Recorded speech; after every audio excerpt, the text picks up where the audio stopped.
Hello, everybody. Welcome. Welcome. Oh my fucking god, what year is it? Oh, well, I just swore in front of the first, like, few minutes of the VOD, so I guess that one's not getting pushed out to the sub box. Oops. Oopsie. Oh well. Um.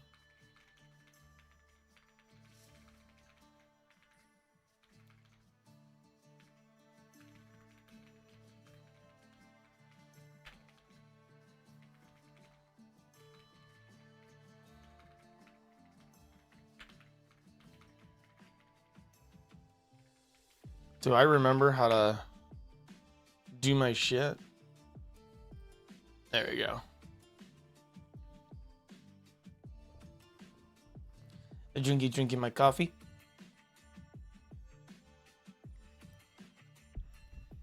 Man, I got a clean ass shave today. Holy shit.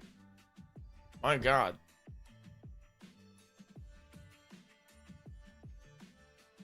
Pretty impressive. Now, if only I could lose about 40 pounds. Then it'll look really good. We're just waiting for folks to pile in, everybody. Go ahead and, you know, get yourselves cozy, get yourself something to eat or drink. If you're watching the VOD, you got time.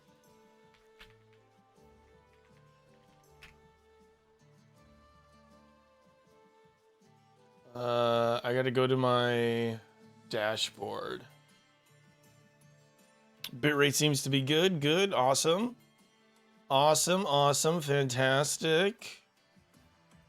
Big fan. Big fan. I never published this one. Or this one. I'm really glad this is still here. Let's publish it and download it before I forget. And export it.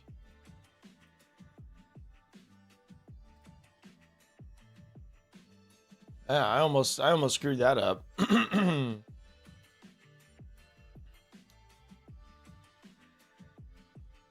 Excellent stuff. I don't know if people are gonna show up today. We might just have to wing it. Might just have to go ahead and just like pretend that people are here the entire time. And give the VOD viewers a beautiful performance. That may be what we have to do. I'm ready. I'm ready for it. I'm ready to do it. Hello, Risefall. Hello, Rambro. Hello, 8. I mean, GC. Thank you. I did dress in my closet cosplay one time at Magfest this weekend. But it was very short-lived, and nobody came up to me, and nobody wanted to say hi, and nobody said nice outfit. I never got the chance to be like, thanks, it's not cosplay, it's just an outfit I made inspired by the character. But I did see a Dragon Quest VIII cosplayer, like a whole group of them, I think. I think they were all Dragon Quest cosplayers. I don't know if they were all Dragon Quest VIII cosplayers, but they were all Dragon Quest cosplayers, I'm pretty sure. Walk above me as I was going down the escalator, and I saw him. I saw the 8 guy. A guy dressed up as 8, and I was like, oh, cool. And in my head, I'm like, that's the wrong shade of blue. But then I was like, stop being such a fucking asshole. Super happy you enjoyed MagFest. Yes. Hey, Para. Yes, I am orange today.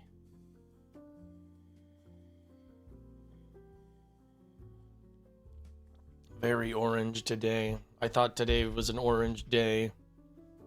I said I shaved my beard and my head. How can I make myself look as white as possible? And I thought, big bright orange all over. That'll do it. And I said, brain, you're a genius.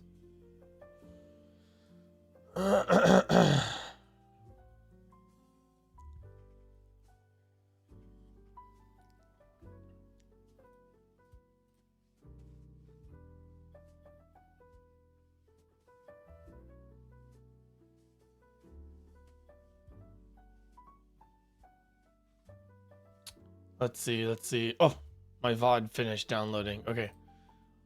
Where am I saving this to? No, that's footage. Uh-oh. Has my Dragon Quest II footage not been saving? Uh-oh. Uh-oh.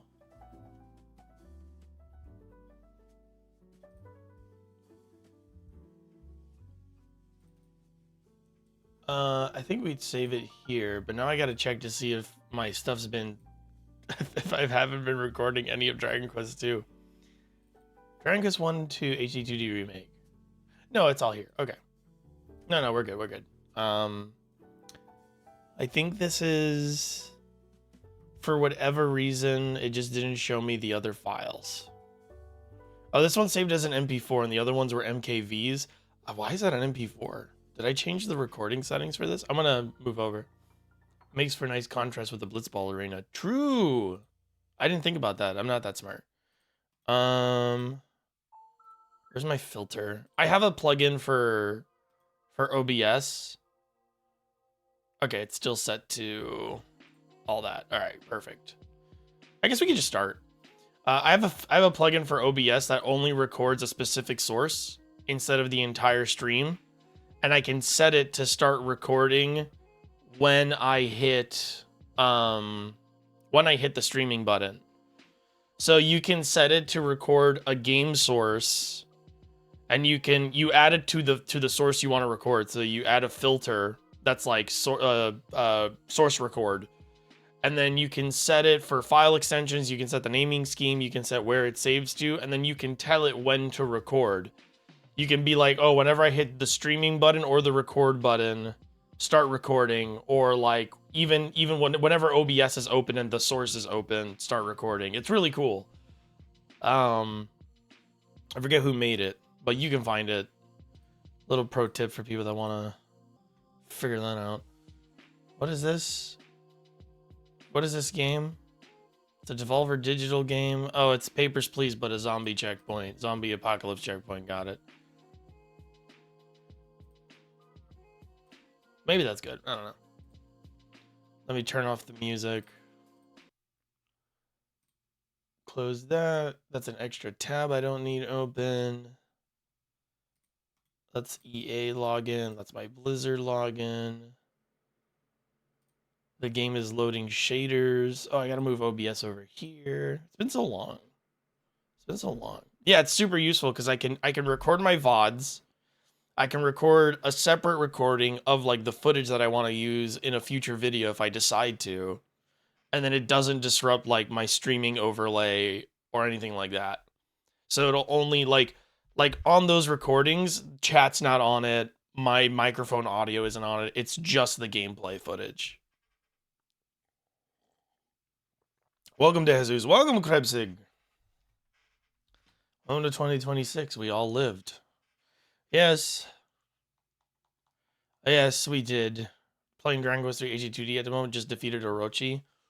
Sick. Why am I not getting any audio?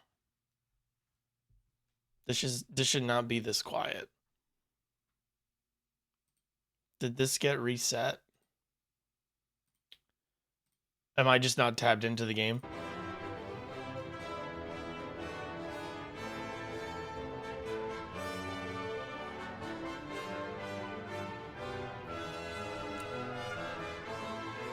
Well.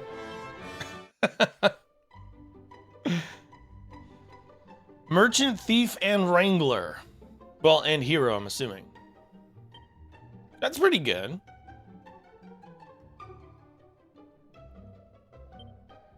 We shall venture forth.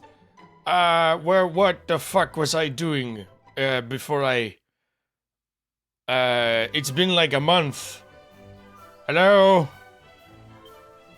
Go and meet Melinda and Elaine. Oh, right, the mermaids. We gotta go talk to the mermaids because we gotta go down to the mermaid thing. We gotta go talk to the mermaid queen. And she's gonna do her mermaid thing. Got it. Okay, I remember. Oh, I even remember the shortcuts I made. You see how cool that is? You see how cool I am? You should tell people that I'm like super cool. You should tell people that I can bench press like 400 pounds. And I can squat like 1,200 pounds. You should tell people that. And then when they're like, well, did he like do it on stream? You should be like, yeah, totally. Like, I saw it. Welcome back. How you doing, bud? How you doing, Red Eyes? Let me show you the VOD, and then it's just like it's like I'm holding up a piece of paper. Oh no. Did someone... I think your friend is dead. Are you injured? We heard of the attack and came as quickly as we could. It's you! Oh, thank the heavens! Finally friendly faces! You've no idea how scared I've been, or how lonely this place is. I fled when fiends attacked the town and got as far as here. But as for what to do next, well, it really wasn't clear. Mel and the others are... Yep, she's dead. She's totally dead. Fear not. We are here now, and we will help them. Your friends and family shall not suffer while we are able to prevent it. Indeed.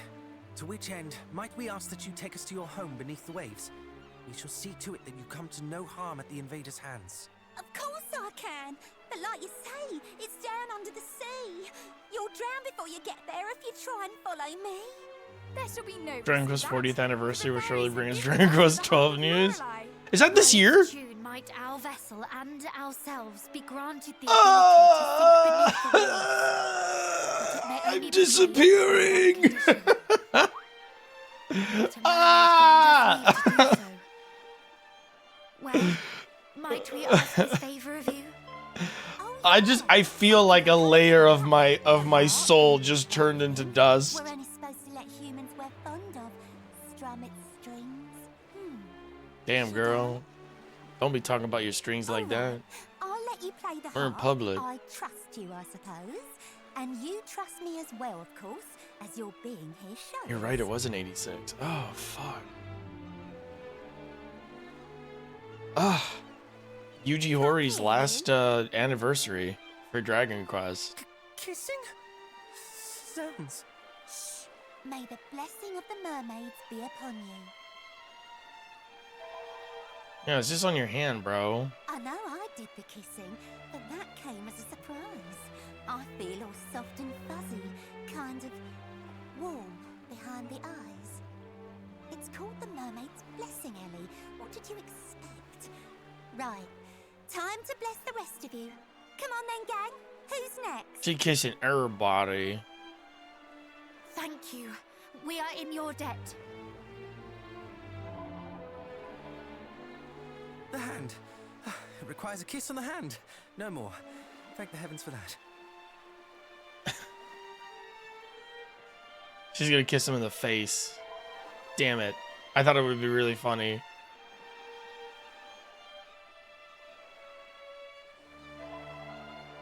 Oh well. All done. The harp should work now, or at least I hope it will. There's only one way to find out. Well, shall we? What a thrill! Is it also Persona's 30th? With a melody as gentle Hori will and live to beautiful as the 120. friendship we share. I wish I had your Oh, just optimism sweeter. about that man's I can't wait to like hear longevity, but All like right then. that guy had like a horrific accident when he was young that forever changed the course of I his shall life. do my very best. Well, shall we? To the ship. Remember 2016, 2017 when we got Dragon Quest 11 and P5 within 12 months? 'Twas a good year for the RPG. A wonderful bouquet. Ah, yes, this RPG comes from 2016. What a good year. The harvest was bountiful.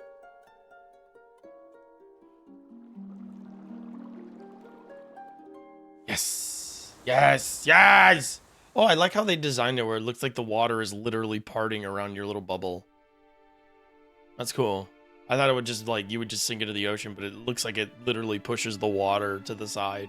That's neat. So you're technically flying. Miss Mermaid, could this technology be used to create a flying vessel? Where are all the mermaids? They are in hiding. She's alive! Yay! Okay, we're safe.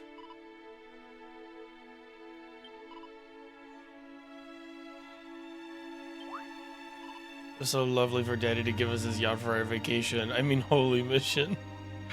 So the fairy trumpets kept, or what was until I grabbed it. Me and Elle came back to town to tell the queen who nabbed it. But then the fiends came and the queen told everyone to flee. And so we swam for dear life out to the open sea. But when I stopped, I noticed you were missing, Ellie Pooh, and so I came to find you. I mean, what else could I do? That's totally how she would read it. That's the same cadence.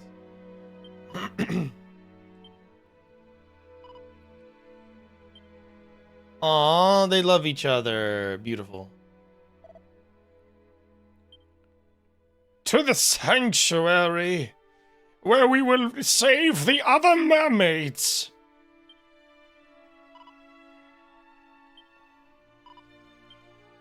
Oh, damn, she's pissed. Matilda's angry.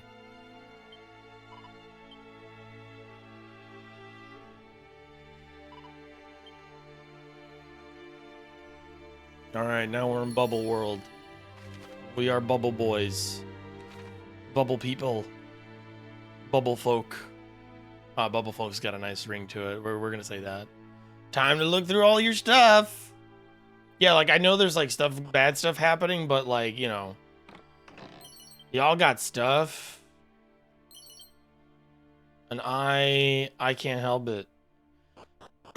Plus, it'll save us time later to just explore all this now.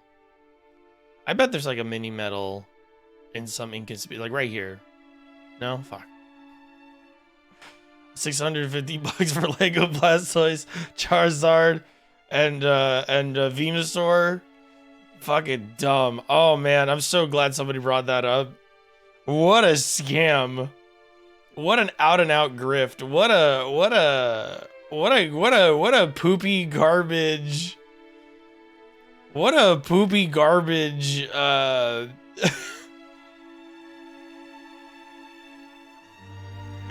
what a terrible price point for that.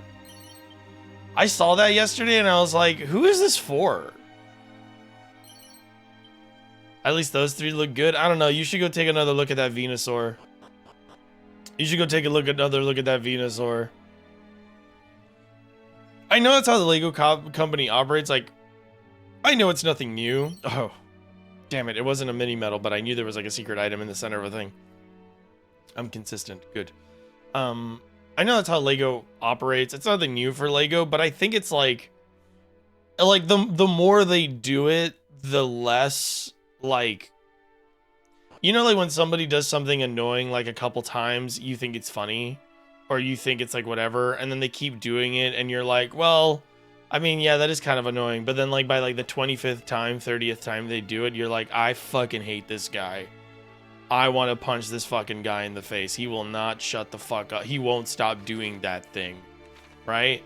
Like, you know that feeling? Like, that's how it is when it's like with Lego, where it's like every time they put out another overpriced set, it becomes dumber and dumber. Now, like with stuff like Star Wars, which was always sort of like a toys centric thing, right? But it's like full of like fanboys, and like there very clearly is like a huge adult audience for it, in terms of like Star Wars really isn't just like a children's thing anymore. It's like, okay, fine, but like as much as people don't want to admit this is the case, Pokemon honestly, one of Pokemon's greatest faults is that it only continues to cater to the children in its audience, right? But like that should have been a slam dunk with Lego, which is like clearly, like, for the most part, like, or originally like a child's toy.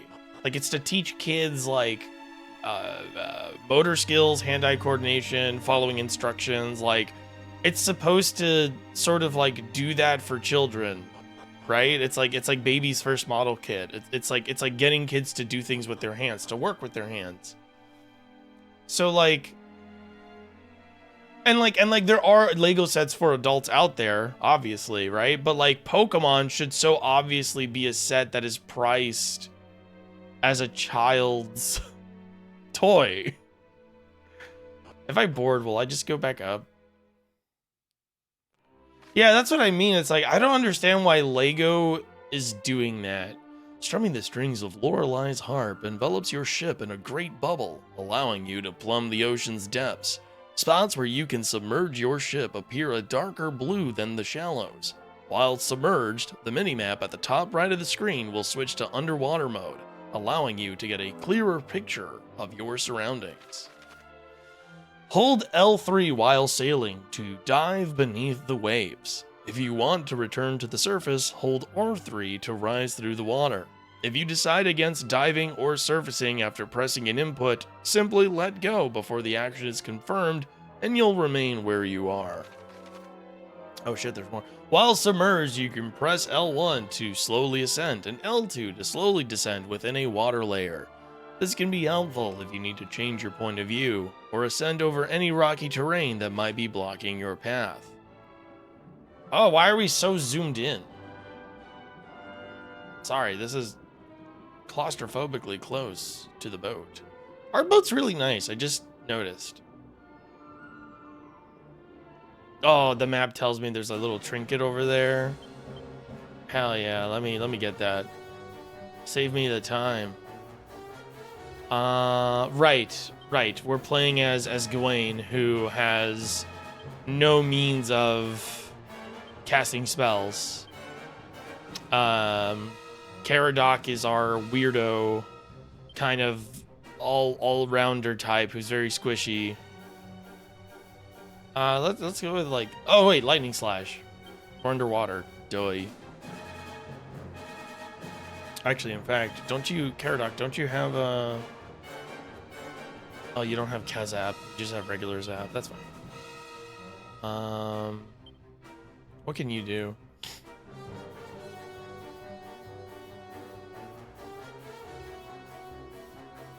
We're just gonna, I don't know. Swoosh. Do you know Zap? I feel like Matilda learns Zap at some point. Shocking Slash. See, that's paralysis. That's not electricity. So it's not gonna do it. But I kind of wish it did. I just like, you know, I just think like Lego should have. I feel like if you're gonna do a Pokemon thing, it should be priced around your child sets, like your child-friendly sets. It should be priced like that. And I also like, I'm also just like confused why the Pokemon Company would like greenlight a kit that's very clearly aimed towards adults, and then not design their own games to that adult audience. I don't get it. I don't get it. I'm confused. I'm confused by the double standard.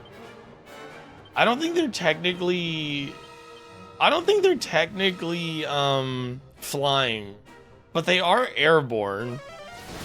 It's gonna take me a second to remember how to fight these enemies. Oh wow, they have a lot of HP. Not invincible though.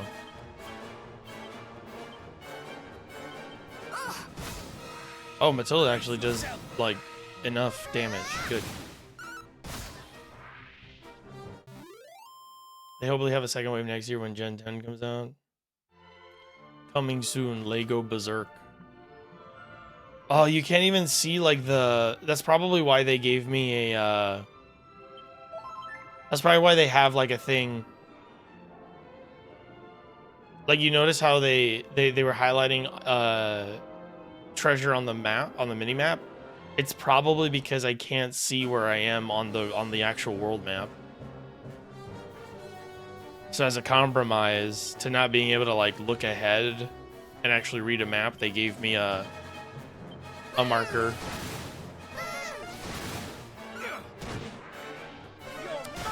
Lego Berserk. Yeah, like I don't have a problem. Well, I do have a problem with Lego sets just being too damn expensive because I mean, like, there's no fucking way. With all due respect, there's no fucking way it's costing you that much to make that much plastic.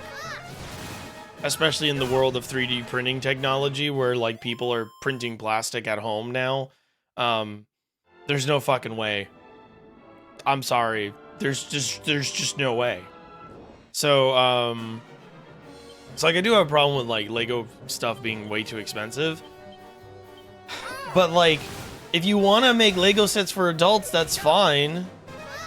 You know, just stop pricing your stuff based on someone's disposable income and base it on, you know, a healthy profit margin that won't bankrupt whoever wants to like get behind the hobby.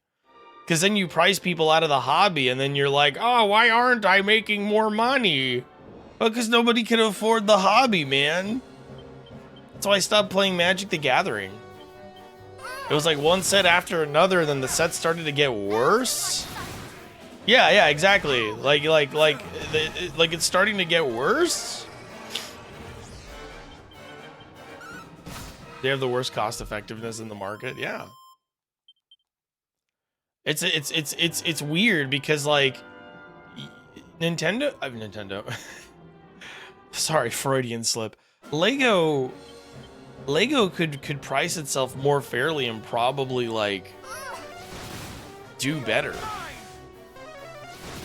I would absolutely buy Lego Final Fantasy. Well, see, that's the problem, and that's why they're gonna keep, you know, that's why they won't change.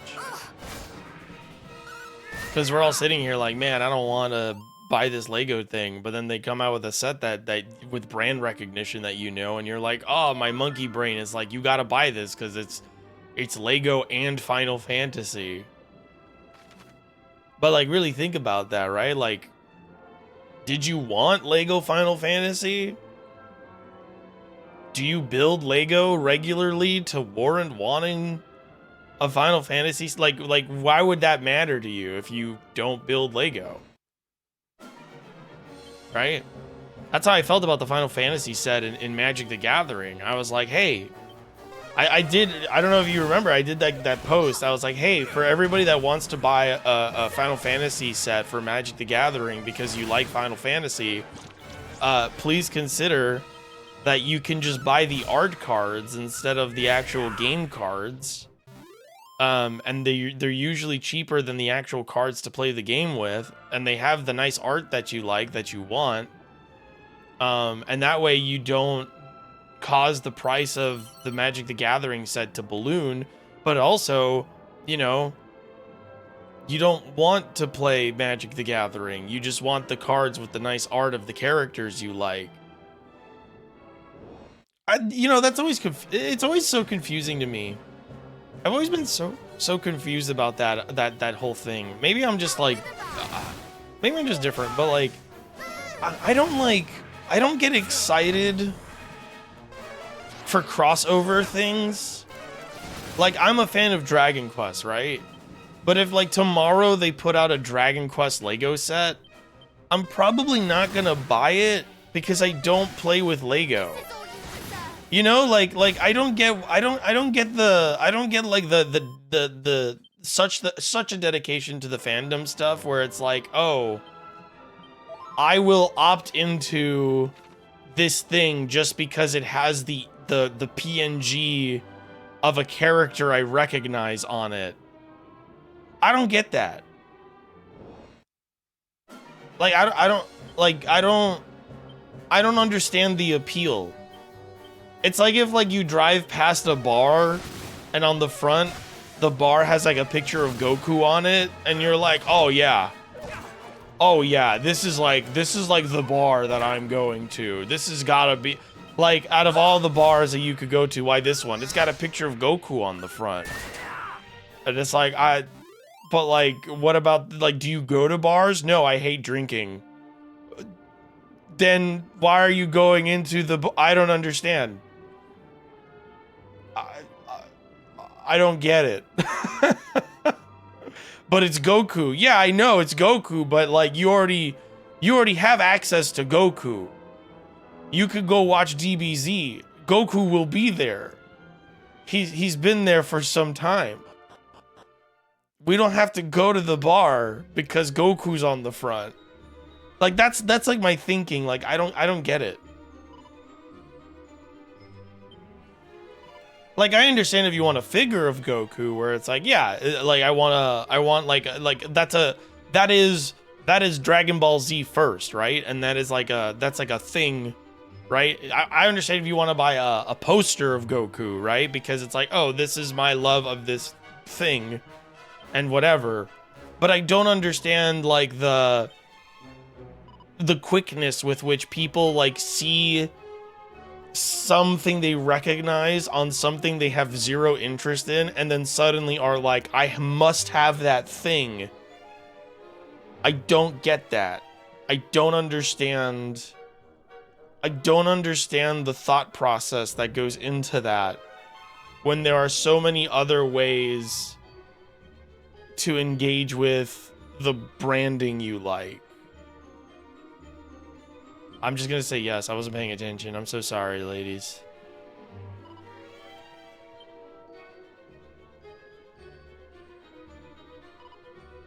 Oh, okay, yes. She was saying, hey, we gotta slow down. You're getting too fucking pissed off. We've gotta focus. Can't focus if we're upset. Alright. This is the dungeon. Do I have it as a zoom? I do. Okay. I kind of want to go back outside and explore more, but we're here, so let's just do the dungeon and see how we fare.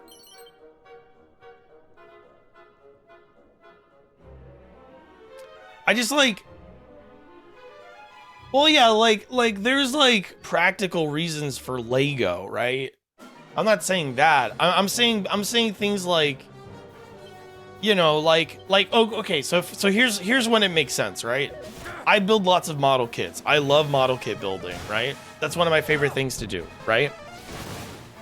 If they did a, I don't know, a model kit for, oh, right. So I like model kit building, right? But I also like Zoids, right? I love Zoids. I grew up watching New Century, I think it was. I grew up watching the one with Liger Zero in it. So when I got into model kit building, it was just Gundam for a while, right? And I was doing Gundam kits, and I was only doing the Gundam kits that I liked. So the only Gundam that I actually interacted with was like G Gundam, but like, you know, cool Gundam designs, I would buy them because I'm like, I want to build a model kit, and like Gundam just so happens to be like the most popular one, so they have like the most selection or whatever. So I started building Gundam model kits, but then I found out they made Zoid kits, and I was like, oh shit, I love Zoids, and I build model kits. I like building model kits. I should build a Zoid model kit. See, that makes sense, right? Where it's like you have both interests, right? You have both interests, and now you're opting into both at the same time. Like that's when it makes sense to me, right? But like, you know, if tomorrow Yu-Gi-Oh, right, which is a bad example because I might be getting back into Yu-Gi-Oh because of the new format, I'm quite curious about, but no promises. Oh, another example of like when it makes sense, right? Like I like Digimon. I love Digimon, right? That's one of my favorite like shows. I only watch the dubs, so people are gonna be upset at me for saying that, but you know, I like Digimon, right? And I like playing trading card games, right? I've played Yu-Gi-Oh, I played Magic, I played the Pokemon one, I've played Duel Masters, I've played Flesh and Blood, I've played Force of Will. Like, I love playing card games. I love card games. I like board games, right? They made a Digimon trading card game, and friends have been trying to get me to play it. And even though I'm like kind of hesitant because I'm like, I don't know if I want to play another card game at the moment or whatever, knowing that there's a Digimon card game out there is appealing to me because I'm like, well, I like card games and I like Digimon. I get to combine those, you know, that makes sense to me, right? But like if tomorrow Yu-Gi-Oh, a trading card game that like I don't play was like, oh, we're doing a Dragon Quest set. I'm not gonna get back into Yu-Gi-Oh for that. And I'm not gonna buy those cards. Because I don't need to engage with Yu-Gi-Oh to engage with Dragon Quest. You know what I mean? Like just because the brand is it's like if like I start playing Fortnite because Dragon Quest characters aren't Fortnite now. No. No, you're not gonna get me to play Fortnite just because you put Power Rangers into Fortnite and I like Power Rangers. Like that's absurd. I am not. That would be, you know, that's ridiculous, right? Like that's for someone who's already playing Fortnite who happens to like Power Rangers. It is kind of like nostalgia baiting in a way, right? And I'm like, I don't like this. Doesn't like I want new Power Ranger stuff in the style of old school like Mighty Morphin, but like putting them in Fortnite is not what I want. I feel like there's this weird approach to consumerism at this point where a lot of people are like, oh, I'll take what I can get. And I'm like, no, you shouldn't just take what you can get. You should demand, or rather, well, it is technically demand, but it's not like, you're not fucking sitting there with like a pitchfork outside someone's house clamoring for it.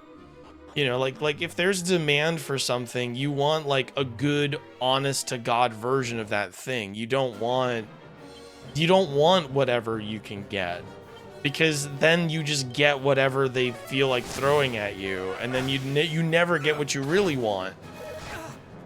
And I think that's like the thing that a lot of people misunderstand.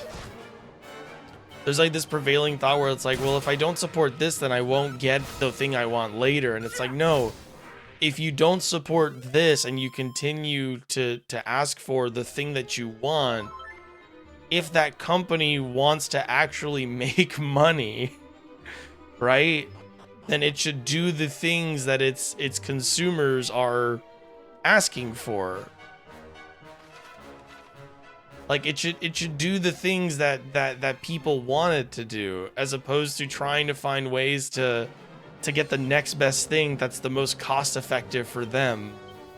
You know what I mean? Like you're not gonna get what you want if you take what you can get. Like I understand supporting stuff, but at some point you really do have to like kind of put your foot down and go, no, I'm not buying this thing. I'm not supporting this project you're doing, this thing you're making. I'm not doing it. I'm not doing it because that's not what I want. That's not what I'm looking for. That's not what I'm interested in. The other day I saw a post about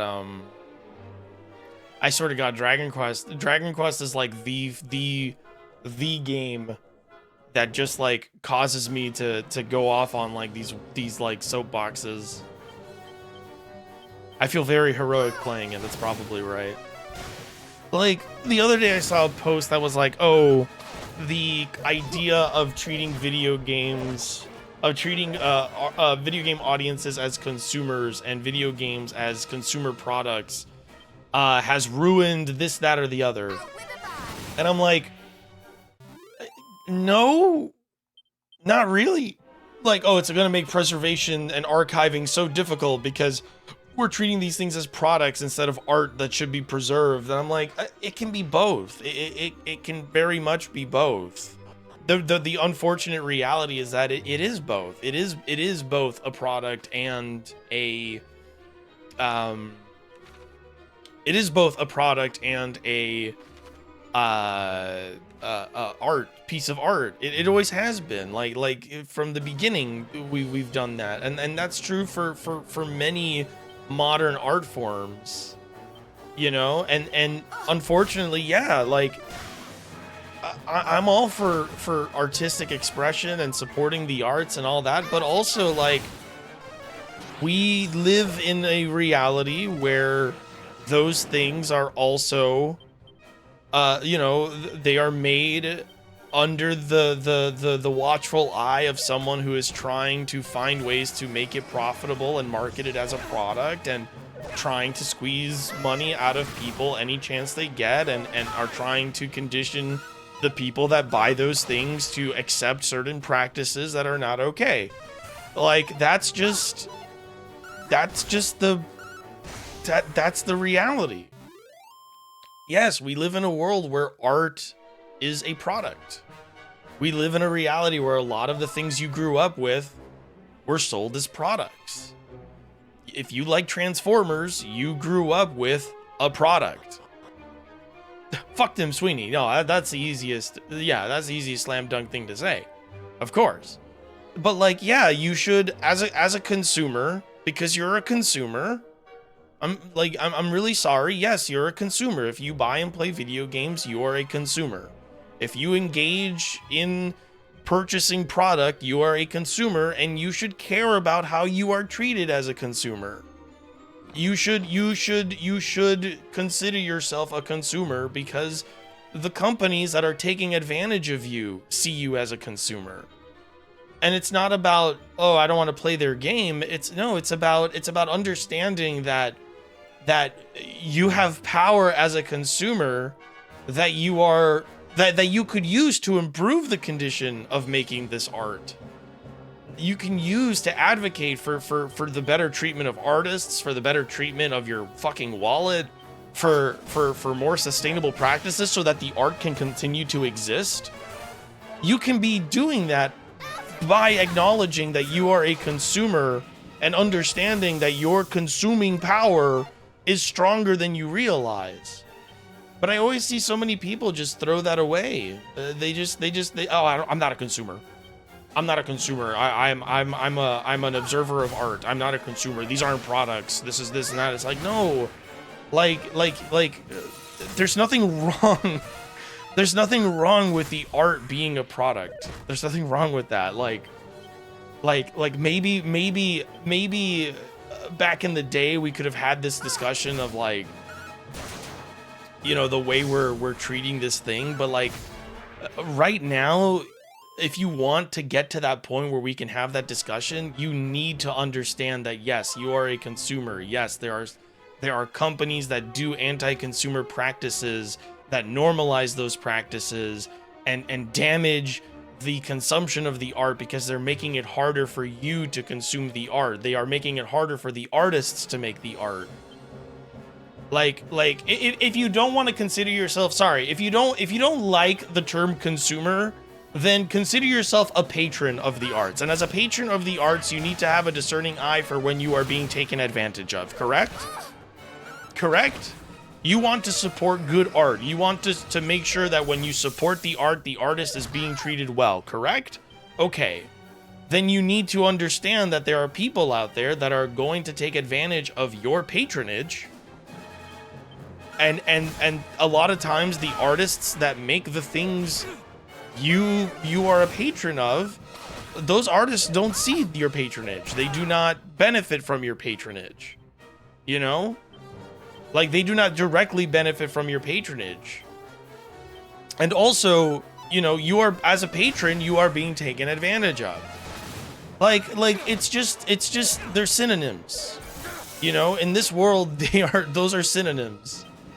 And I don't think a lot of people realize that. I think a lot of people want to split hairs about like their relationship to modern art, and they don't want to like acknowledge the fact that yeah, you consume. You are consuming. You know? But if I change the word to something that's basically the same thing in modern contexts, like yeah. Like it's the same thing. It's the same concept. You need to have some form of self-preservation. You cannot. I would be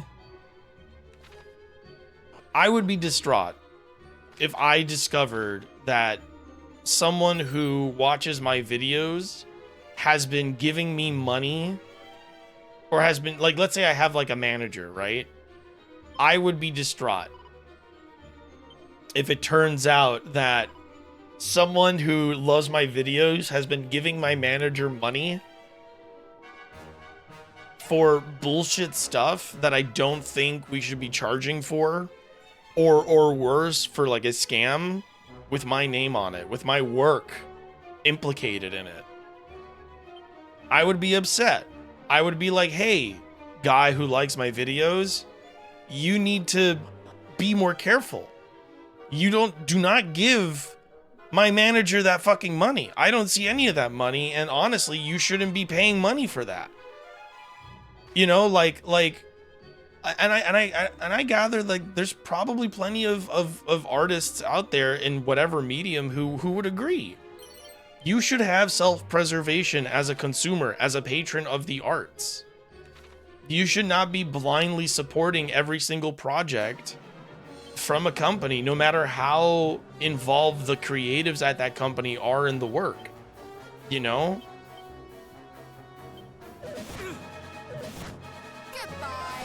Compel them to make better stuff. Compel them to price things more fairly. I don't know. Like, I think there's a big difference between I'm gonna support an indie artist's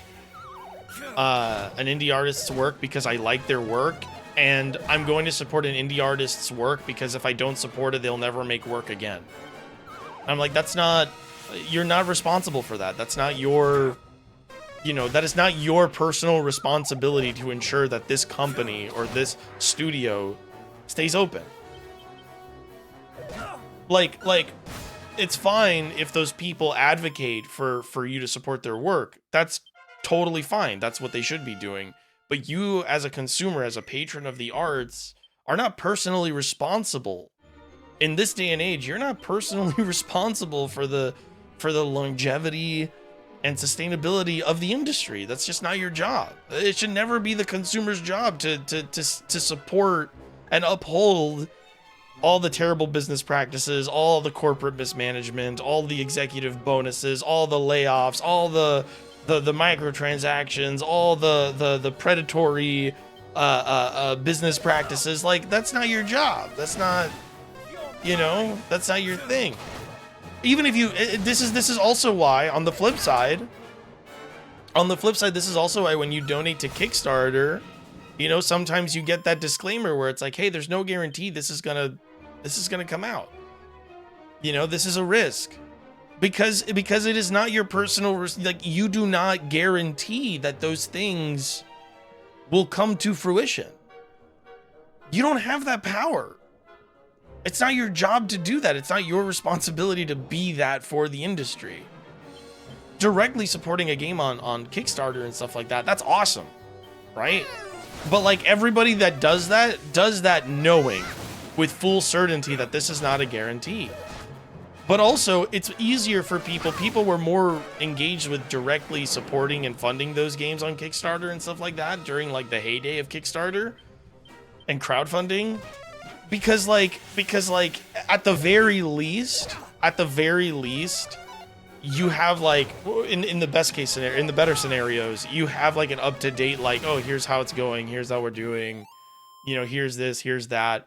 So you weren't making a purchase. You were not making a purchase to sustain the company. You were literally funding the project. Okay, that's different. That's a different dynamic, but also, like, if it didn't work out, everybody was like, well, we tried, Whereas like the ambiguousness of like, I'm going to buy the game to support the devs, even if the game sucks and I don't like it and it's not what I wanted. It's like, why?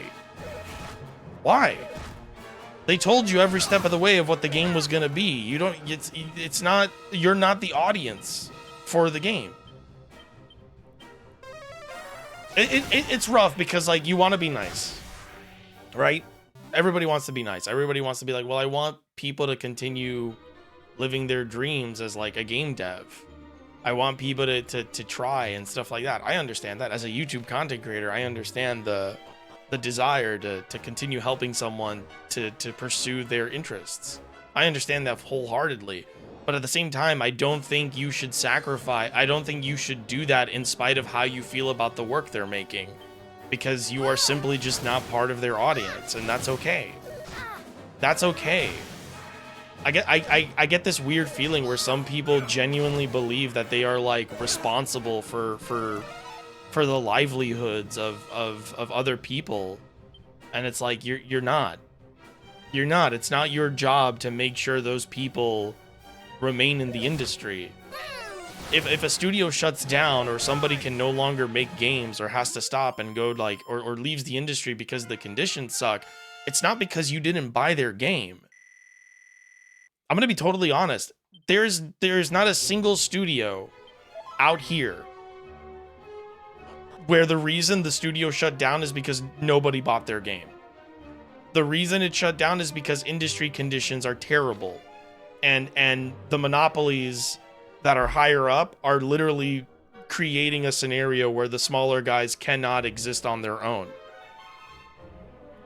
They are making it like the industry has made it very difficult for indie devs to market their games and create a sustainable income off of their work. The industry has made it incredibly expensive to make games. They have like it is so much more expensive to make games, and I understand that these things get more expensive as they go, but you'd have to be living with like under a rock to think that the industry is not like, the people running the industry haven't like inflated the cost of making games due to various other factors that has nothing to do with the market and nothing to do with the economy. If anything, they push the economy in that direction. You know, chicken before the egg situation. Like the reason indie studios shutter, the reason indie devs leave the gaming industry, the reason game dev employees are leaving the gaming industry has nothing to do with the fact that you did not go buy the new Trails game when it came out.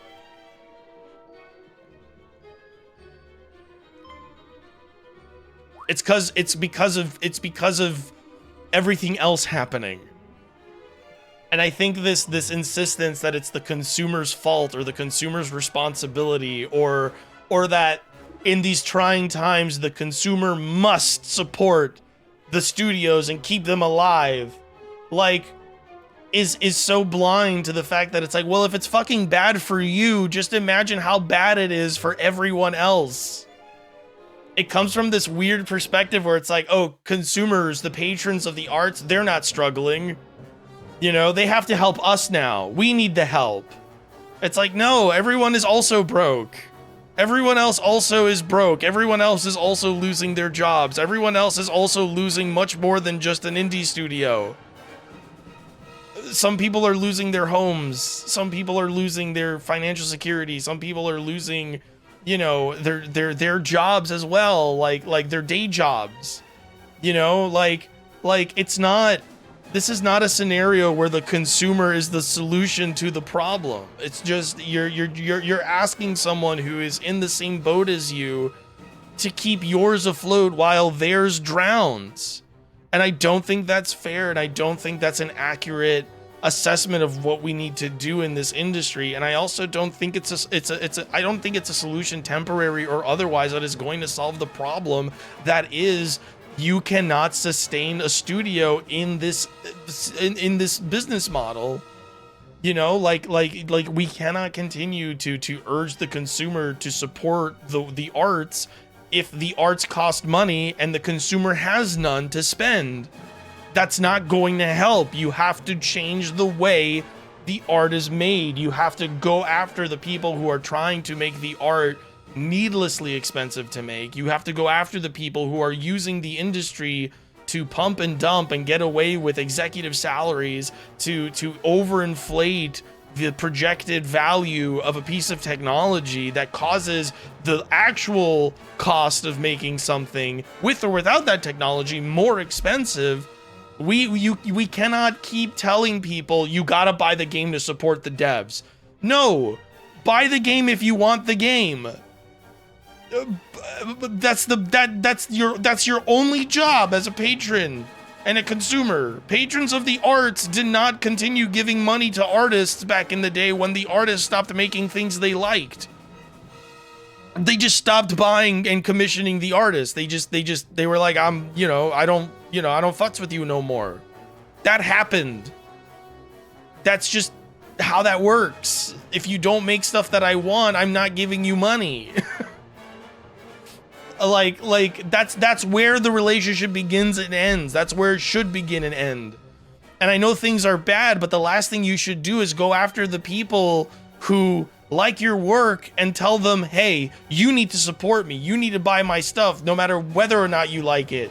You should be loyal to me financially. Like, no, that will not solve your problem. That will not keep your studio alive. There are examples where that happens, but like it always comes from like a dev who's like, oh yeah, thanks to the people that bought the game. And then you look it up and it's like, oh yeah, this was like game of the year, and it's like, it's like, oh yeah, the only reason we could do the things we does because of the major support from our loyal fans. And it makes it sound like it's like 10 people buying their game like every month or paying them every month to make a game. And then you find out, oh, who said that? Oh, the fucking team that made Hollow Knight. Oh, the game that sold like 1 million bajillion copies. Yes. Oh yeah, no wonder. That's not loyalty. That's not fervent support from the fans. You made a game that was a banger and people bought it. Like, what is this parasocial dynamic we're forming? Like, what are you doing? Like, of course you could you could fucking financially support yourself and just work on the game and do nothing else. You're a fucking 1 in a million success story. How is that like valid? Like obviously, it's true, but like it's not conducive to the ecosystem. Like it's not actually like the solution. It's not like the thing people should get from that is not, oh, clearly it's because they had fervent support from a diehard collection of fans. No. The game broke out into the mainstream, and generalists and people that don't even people that don't play a ton of video games picked it up. What are we doing? What is this like I thought we were better than bad business executives who don't know anything. Like we're just applying the same like flawed reasoning to the success of specific like games, and it's like, and like what the industry needs. It's absurd. It drives me nuts. Anyway, this octopus is standing suboptimally. It should be on 2 legs so that it has 6 arms to attack with, which would make it more powerful. Anyway, sorry for going off.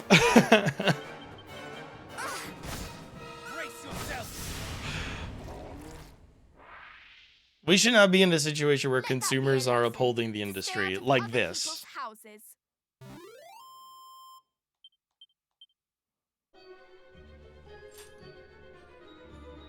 It's just not the vibe. Are we okay? That was not the boss of that area, was it?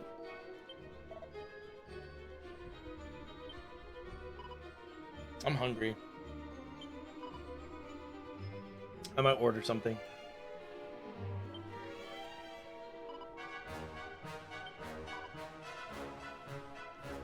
Sometimes I drink coffee and it tastes like the smell of weed, and I'm like, what's going on? Maybe it's just because I taste like the plantiness of the coffee bean, perhaps. Maybe my brain is just starting to associate anything that comes from the earth with that like taste or flavor.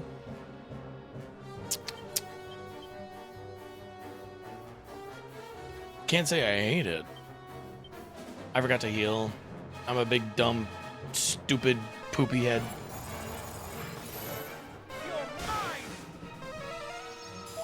Anyway, welcome to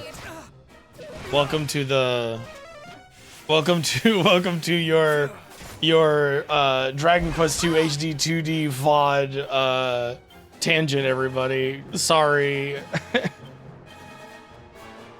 On the bright side, it's nice to know that I can go this long without streaming and come back and just be and just be the same. And it's just be the same. It's like you haven't missed a beat. You still got it, GC. You still got it. Everybody thought I was gonna be calmer this year. Haha. You were fucking wrong.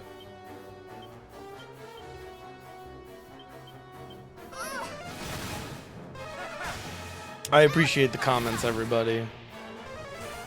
I appreciate the kind words. Hopefully I can make videos this year. I would like to continue making videos this year. I should, you know, I've been really like thinking about that stuff that we just talked about. I really should make a video about that. I think I would have some salient points to make in regards to that topic.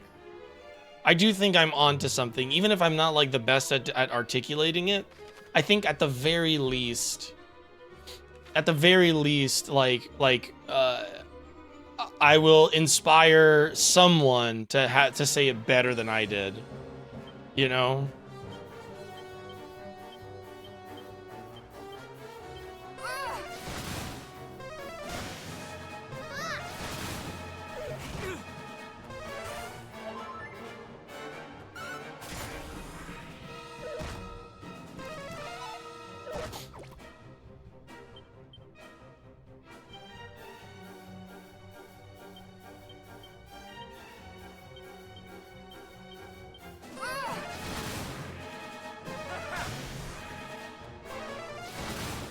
I bet $100 that 14 Years of Flames gets banned in Japan. Did it? What's 14 Years of Flames, by the way? Make a Dragon Quest 7 video and release it when the remake comes out. I already made a Dragon Quest 7 video. Are you saying I should just re-upload it? Unfortunately, I am not getting I did not get an early copy of Dragon Quest 7 from anybody, so you would think that given am I gonna is this gonna sound bitter? It's not. I'm not trying to sound bitter. It might sound bitter, but I'm not trying to be bitter about it. You would think with like how popular my Dragon Quest videos are and like how happy I am to just kiss the ass of those games that I would have gotten like early copies of Dragon Quest games in recent years, but I've never received like a review copy of a game ever. I've never been contacted. I think once or twice I've asked. Yeah, there aren't a lot of big Dragon Quest videos out there, so you would think. You see, you say Dragon Quest is super niche in the West, but like everybody I know is playing Dragon Quest. Everybody I know is excited for the new Dragon Quest stuff. And like, they're not people that I know through Dragon Quest. Like, they're friends that I've met for totally unrelated reasons who later reveal that they like Dragon Quest. You know?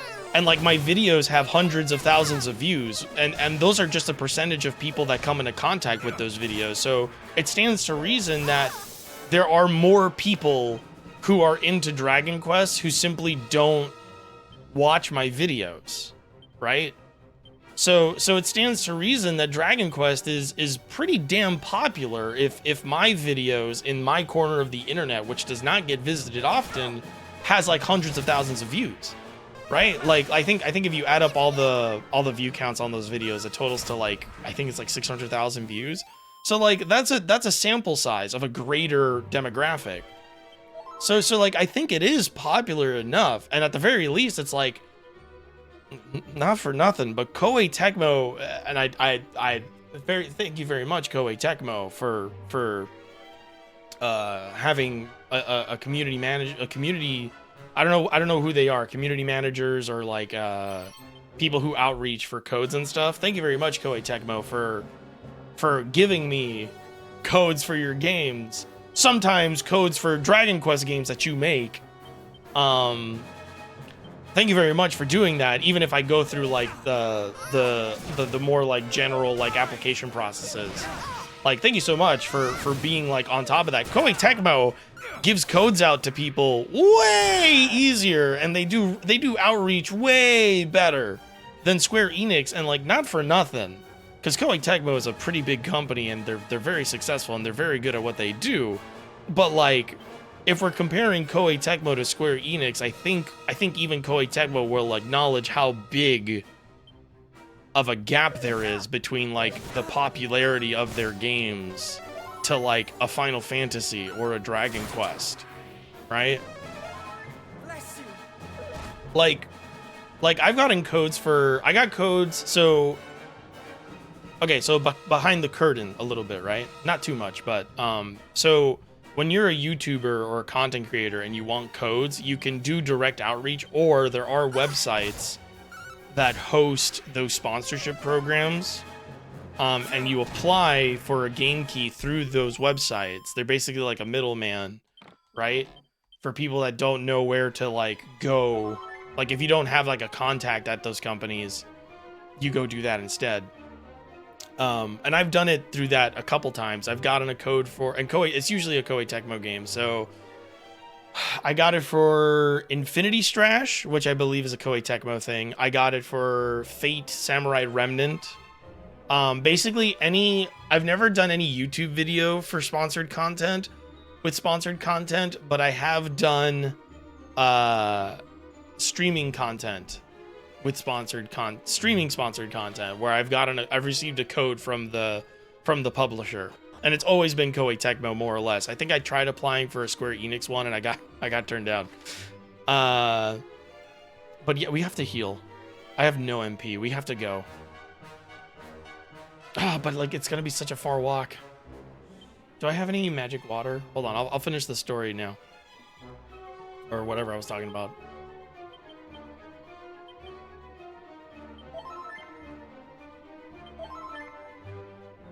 That's it. I think that's all I have.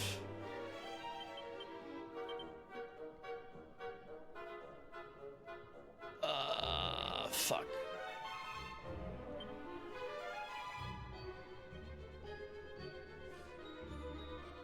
We'll try. Got a code for Everybody Loves Ziluan. No, I didn't. See, that's the point I'm making, is I did not you know if it's a sponsor stream because I disclose it every time. But you can apply for those things on those websites. Square Enix has always rejected me, if I remember correctly. Square Enix has never approved one of my applications. But also a lot of that stuff is just automated. A lot of that stuff, no one's really looking at it. It's just like you put in a number for your subscriber count or views on Twitter or on Twitch, and if you meet certain metrics, you'll just get a response pretty quickly. Like I think at some point somebody looks, but it's like it's already all sorted and stuff like that. So like the approval rejection process is very streamlined on those sites. But like, you know, what have I done for Koei Tecmo? With all due respect to Koei Tecmo, and like this may be undermining my own relationship with them, but like, what have I done for Koei Tecmo? I did a Neo video. I did a Tokiden video. Tokiden 1 and 2 video. That's pretty much it. And those were a long time ago, right? So you would think, for somebody who's been making Dragon Quest videos for as long as I have, that I'd have been like offered a code or something, but nope. I'm not bitter about it. I need to make sure this is clear. I am not upset that I don't get free shit, but like I'm like, it's one of those curiosities of like, I wonder why that is. Maybe they just don't know, but like I've tried to get into contact before, directly and through those sites, and I've never gotten a code. If it isn't the rare beardless GC, it might be more often because I'm getting sick of my beard.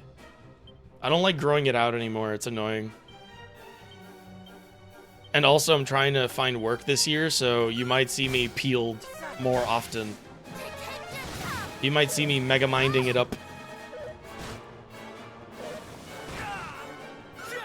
I did not realize we were so low health.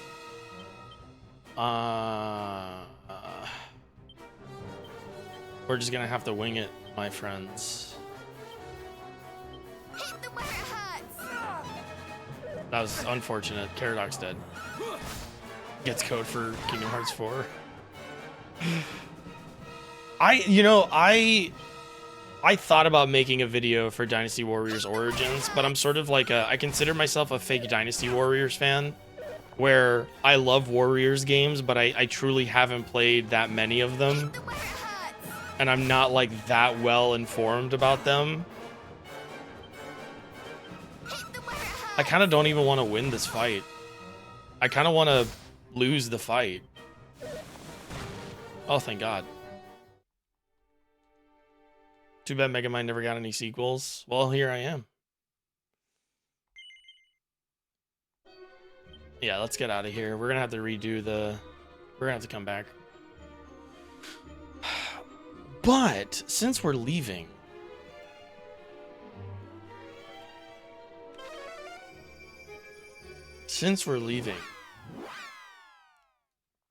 There's no such thing as a fake Warriors fan. No, but I mean, like, I would love to do a video on Dynasty Warriors Origins, but, like, I don't have... I feel like there's a lot... I think there is a lot to Dynasty Warriors Origins that is reflective of the franchise it's in. That I think I would miss in a video. Like, I think it would go over my head, or it's gone over my head. So, like, for me, it's more of that kind of thing where it's like, I want...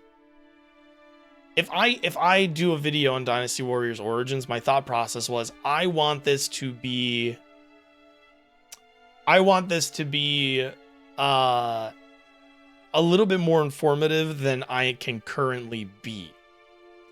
And one of the things with my video content that I want to aim for, one of the things that I consider myself very good at is being able to discuss things that are a little bit heady. So, like, I like talking about... I like sounding smart, and I like the way I sound. I like to discuss things through the perspective of... I want to articulate things that may go over other people's heads in layman's terms. So that's the thing that that's like the thing that I strive to do in my videos, where it's like I want to talk about this stuff, but one of the things that infuriates me about video essay content on YouTube is that it's either way too fucking granular or way too much written like a college paper, like a research paper. And in my opinion, I don't think that is how you should... I don't like it. I don't like that format for video essay content. So, like, one of the things that I try to do is I want to talk about the things that video essayists talk about in their videos, because they are saying, like, really cool stuff. You know, it's not that they're wrong about whatever they're saying, or that they're poorly written or anything like that. But the rhetoric used and, like, the prose used is very much intended to... Not intended, but it runs the gamut of alienating the audience, right? And losing the audience. And I hate talking to people who like video essays and then very clearly are using the video essay as a replacement for, like, they just regurgitate what the video essay says. They don't really have, like, their own way of putting things. So, like, when I started making videos and I started, like, getting an idea of, like, how I wanted to make them, I was like, I want to talk about the stuff that video essays talk about, but I don't want to speak with, like, a vocabulary that pushes my audience away. I want people who don't think about these things like that all the time, or who maybe have never considered that, like, concept before. I want them to think about things in that way, and I want to show people that you don't have to have a fucking Harvard degree to think about things academically, or to think about things with that level of nuance. You don't have to be, you know, working towards your master's to have, like, really cool, like, clear, articulated thoughts about things. You don't have to try that hard. For lack of a better way of putting it, you just don't have to try that hard. So like with the Dynasty Warriors origin stuff, it's like there's a lot here that I would want to talk about that I don't have enough information of, that like I can't really provide that sort of like style of speaking. I can't provide that sort of style of video to somebody with my limited knowledge of the series.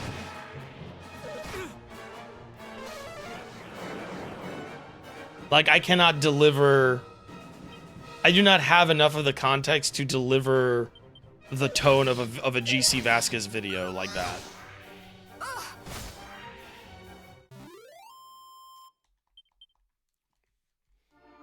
I also hate being overly informative. And, like, the thing about wanting to be less overly informative, like less granular about the details, something that people don't realize is that in order for you to do good summary, you actually have to know the stuff that you're talking about. So you have to take a lot of information and condense it down. If you don't know what you're talking about, you're not able to do that. Which is or if you don't actually know those things, if you haven't actually like really taken the time to learn those things, you can't do that. You cannot summate the information you've collected into whatever, like you don't actually understand the information enough to repeat it to someone in a condensed manner, right? That's a sign that you don't actually know what you're talking about, for sure, in shorthand, right? In layman's terms.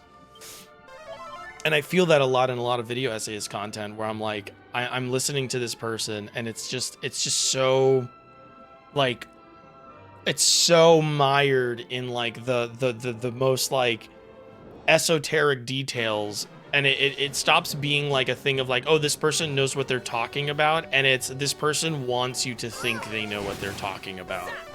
And that is a very different feeling.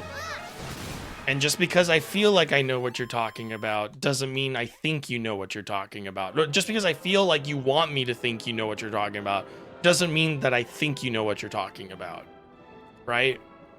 So like, if you've ever watched a YouTube video where you're like, wow, this person just feels like they're reading off of like Wikipedia, or like, wow, this is like a lot of info and a lot of details that end up not really coming into play later, that's how you know that it's like this person did not really like this person is trying too hard, I should say. I'm not going to claim that they don't know what they're talking about, but like they are trying too hard to prove to you that they know what they're talking about, which conveys a lack of confidence in their knowledge, which, you know, counterproductively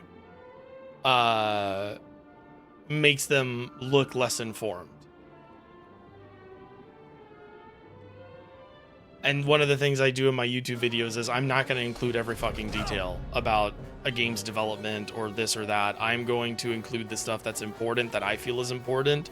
If I miss something as a result, so it is, you know, like so let it be. Because like I'm first of all, I'm not going to make this video as like the only video someone needs to watch about something, because I'm not projecting myself as an authority, right? So like here's some this is video essay advice for anybody interested, right? Like, you are not going to be the only video somebody watches about your thing. I know a lot of YouTubers will tell you, you got to make your video like it's the only one people are gonna watch about the thing you're talking about. They're wrong. They're wrong. They're so wrong. They're painfully wrong. Don't fucking do that. That is terrible fucking advice. They're wrong. They're wrong. They're just wrong. That is incorrect. That is the worst way to think about your work. That is Vince McMahon telling his writers not to watch television, to just watch WWE pay-per-views to write new storylines. That's absurd. That's incorrect. That's incredibly unhealthy. Don't fucking do that. You need to make a video that talks about the things about the subject of the video that you care about. And you will collect a lot of information, and then you will sift through that information. You'll hold on to all of it. Don't let go of any of it, right? You know, actually do the work and look stuff up and learn and whatever, right? Because that's important. But when you make the video, do not, when you write it, do not throw everything you know about it. Don't start trying to find every single possible way you can squeeze every single possible thing you know about the thing into the video. That is a recipe for disaster. Talk about what you want to talk about. Use the things you've learned, okay? And just if it becomes relevant in what you're writing and what you're talking about that specific thing, then you include it.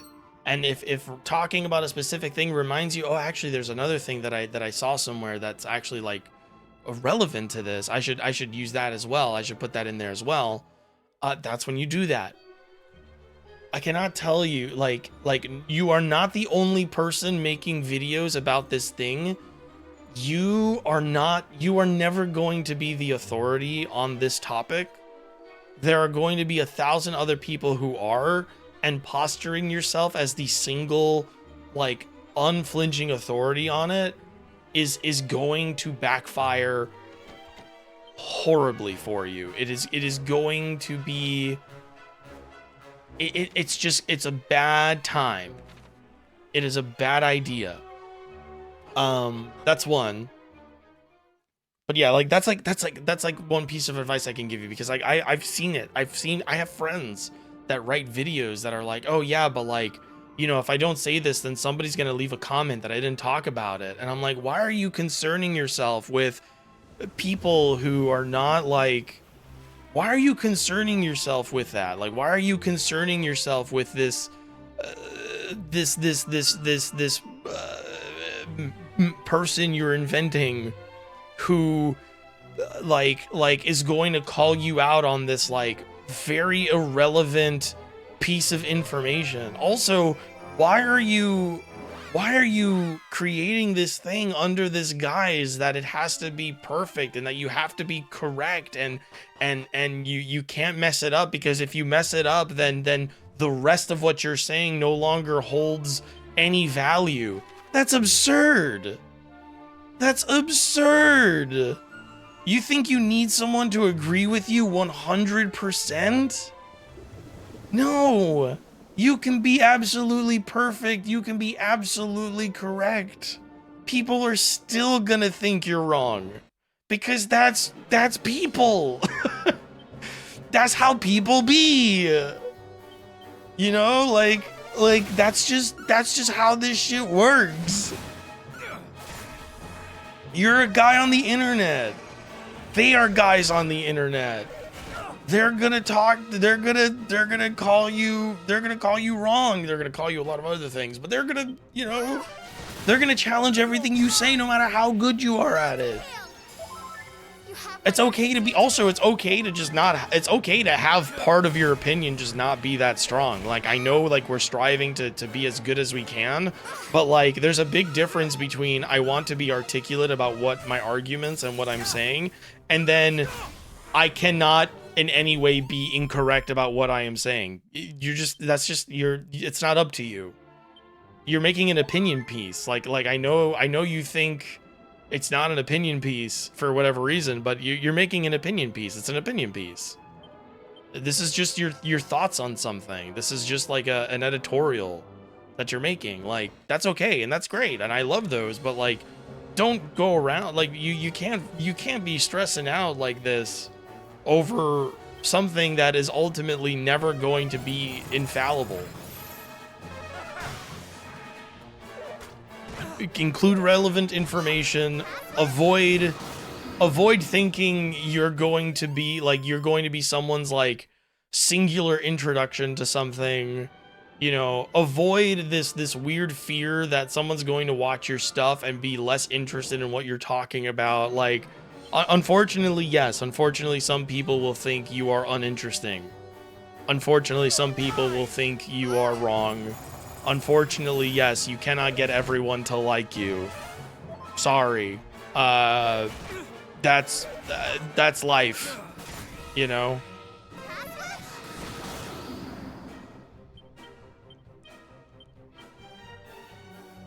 As long as you're not, like, spreading misinformation that is harmful, like, worry less, my man.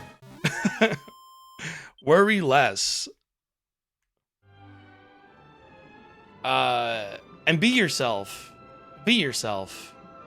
I see so many video essayists out there who, like, maybe I'm being over presumptuous, but like I'm watching their video. I'm watching like a video essayist video, and I'm like, they're saying this and that or whatever, and I'm like, man, I'm in a Discord server with you. Like, I know you don't talk like that. I know you don't process ideas like that. Like, be honest. Be honest. Your writing style is going to feel way more authentic if you're honest about the way you speak. Hey, True Storm, thank you for the subscription. That's one of the best pieces of writing advice anyone can ever give you. Is a lot of times it'll be like, tell the truth, be honest. And a lot of people don't know what that means.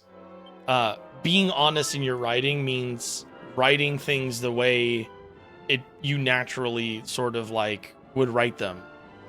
You know, I see a lot of video essayists that will try to elevate their vocabulary use in their writing to a place that doesn't feel natural, and you can tell because you might get away with this a little easier in book writing, right?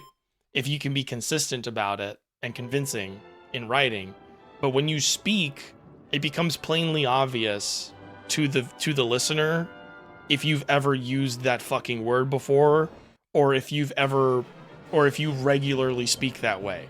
People know. People know. People can read you like an open book. We know, right?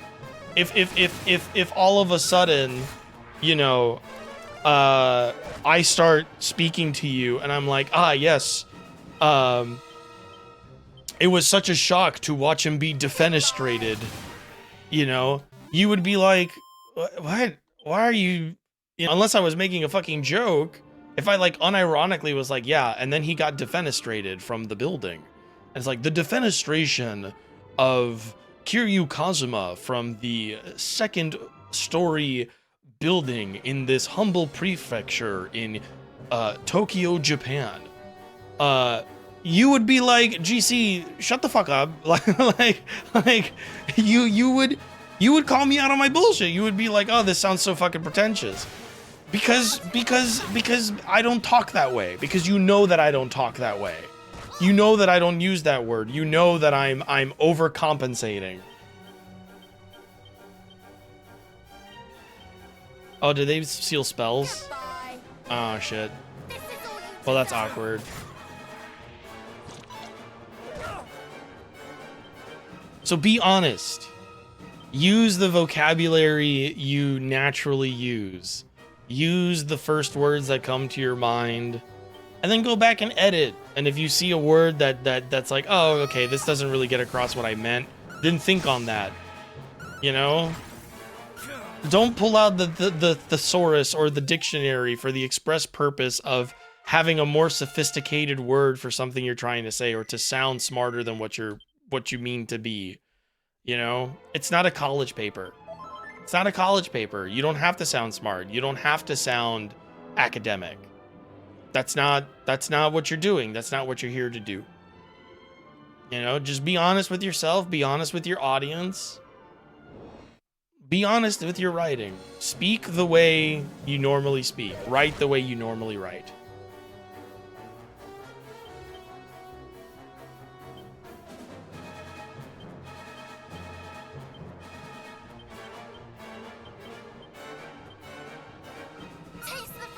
And you can take that advice to the bank, by the way. That is a lot of times people will be like, oh, a lot of times I'll say there's a lot of bad advice out there for writing, because a lot of people just sort of give you tips on how to use their own process in your process, which doesn't really work well. But being honest in your writing is like one of the best pieces of advice I can give anybody. And it is literally just, when you write from the truth. You know, write truthfully, write with your natural voice. Don't try to overcompensate for anything, because that's how you get those really embarrassing videos that I myself have made, where the person is trying to like perform some sort of like schmaltzy sort of like closing thing where they're trying to like sound emotional or like sensitive, and a lot of times it doesn't land because it doesn't sound truthful. It doesn't sound like you. It doesn't sound like the way you want to it doesn't sound like you. It doesn't sound normal. It doesn't sound natural. It doesn't sound organic. It doesn't sound like you actually feel that way to the degree that you are trying to make it seem that you feel that way. You know? It's crocodile empathy. You don't have to do that. It's okay.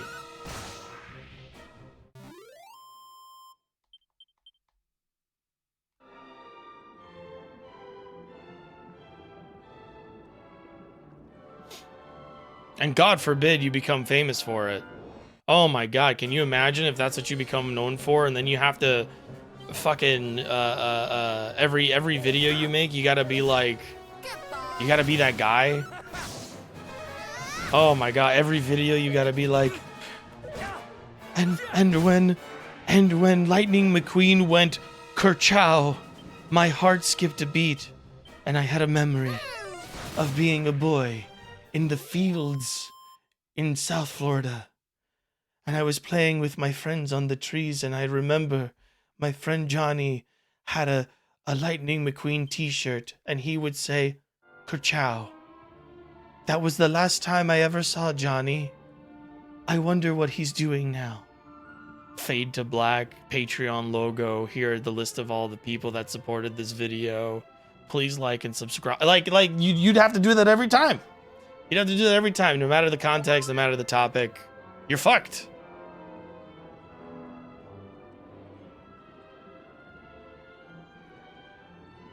You're fucking screwed, my friend. How do I go deeper? How do I go deeper? Isn't there a way to go deeper?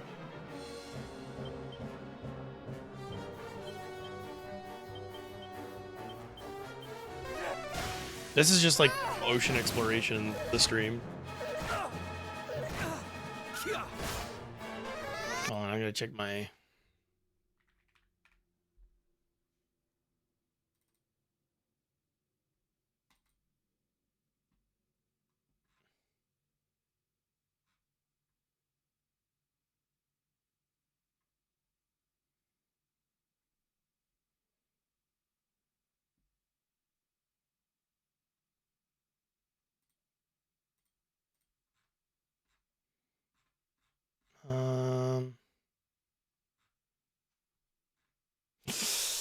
Oh, my leg just cramped up. Yikes.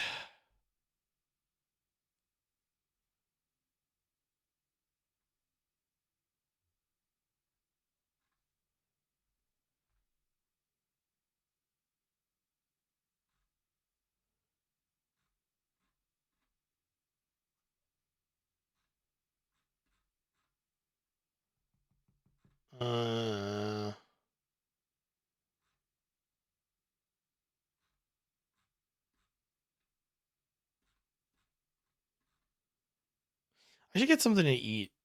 I'm fucking hungry. They say fake it till you make it, but you're right. No. You're misunderstanding. Because that is true. You should fake it till you make it. When I say be confident and when I say be honest, I don't mean don't be confident. When I say be honest and write honestly, you must write. I'm saying write in the style that most truly reflects, you know, your desire, like your natural you know, way of doing things.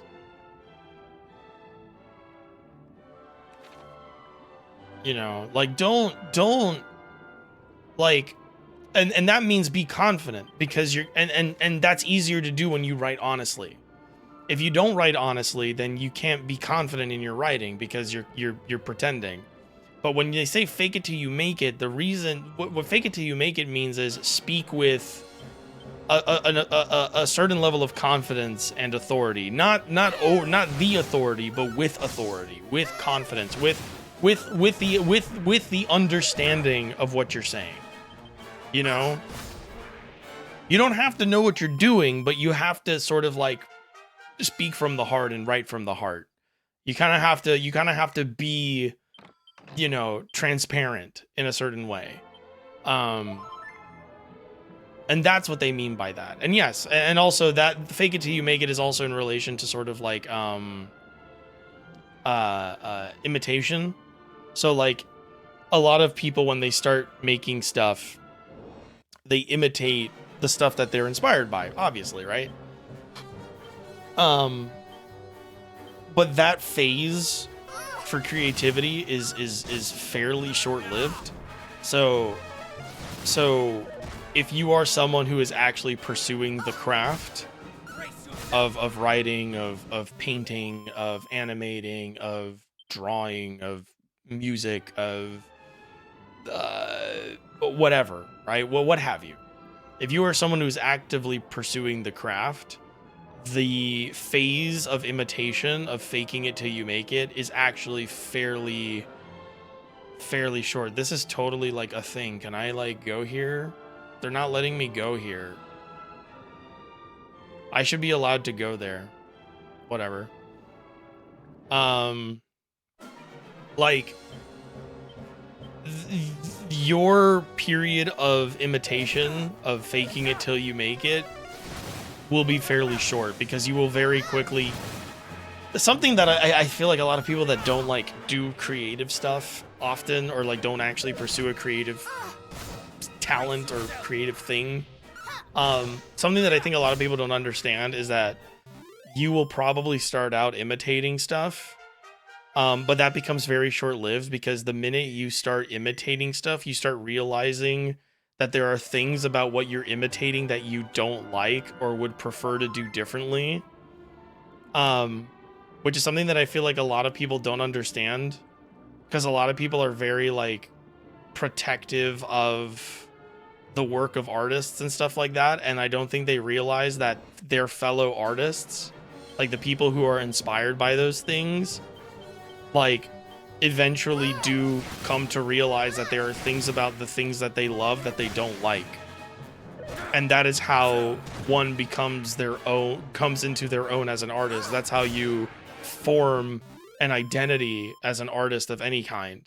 You branch off from, you may start as imitation, not everybody does, but you may start by imitating or taking heavy inspiration, we'll say, and then very quickly you change things and you do things differently because you want to, because you don't like doing it that way, because you realize that you don't like it. You don't like that part of the way it's done, which is why like very talented artists, people who are very good, who are like worldwide renowned, who make the classics, who do all that stuff, they're not really concerned about like they take criticism a little bit better, mostly because they understand that like the way they became who they are as artists involved critiquing other art and the process of other artists. Like they have opinions about other people's work. They might not say it out loud for for various reasons, but like they have those opinions too. They criticize and evaluate art and the people that make it all the time. You know, it doesn't have to be scathing. They can you form an opinion about those things. Otherwise, you don't grow as an artist. If you don't form an opinion about other people's work, and like a critical opinion, then you don't become a better artist, because you just continue to imitate. in order to grow past imitation, you do have to have critical thoughts about writing. You have to encounter bad writing as well. You have to encounter, to be a better artist, you have to know what you think bad art is. You have to have an idea of what you think bad art is. You have to have an opinion about art that isn't just, I love all of it. I love all of it. I love all of it so much. Like, well, then you don't, then what do you bring to the table? Like, how do you push the medium forward? How do you identify in this world as an artist? Like, how do I know what your identity as an artist is if you don't really have like an opinion about art other than all of it is good and none of it is bad and there's no such thing as scrutiny? I would as an artist, I would be like, I think you don't have an eye for this. Like, I don't think you're taking this seriously. Goodbye. You don't have to be a dick about it, which I think is something a lot of people fail to realize. You don't have to be a fucking asshole to be critical of art.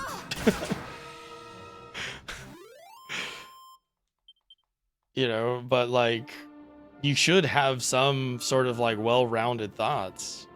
How am I enjoying this game? I'm enjoying it well. Unfortunately, with Dragon Quest, a lot of the game is exploring and having like a good time, just like discovering things, and that means there's a lot of downtime between like story events, so I kind of have to like talk and find things to talk about. And unfortunately, when GC wants to talk about things, it's always about like really important stuff on the internet. Mostly because I am pressured, and I feel pressured to sound like I know what I'm talking about. To go back to what we were talking about, you know, I feel a pressure to be an expert because I'm a personality on the internet, and so I always end up going into like these long tangents about stuff like what we're talking about.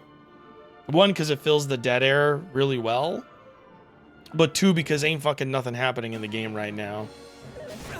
My cat Pudding really like to look at this game. Sick. Pudding's got good taste. I'm so hungry. I gotta go get my phone. I left it charging in my room. Let me take a quick break to scope out the lunch optics, the logistics of eating food. I enjoy your long tangents. Thank you. I'm glad people do. Not as high energy as usual.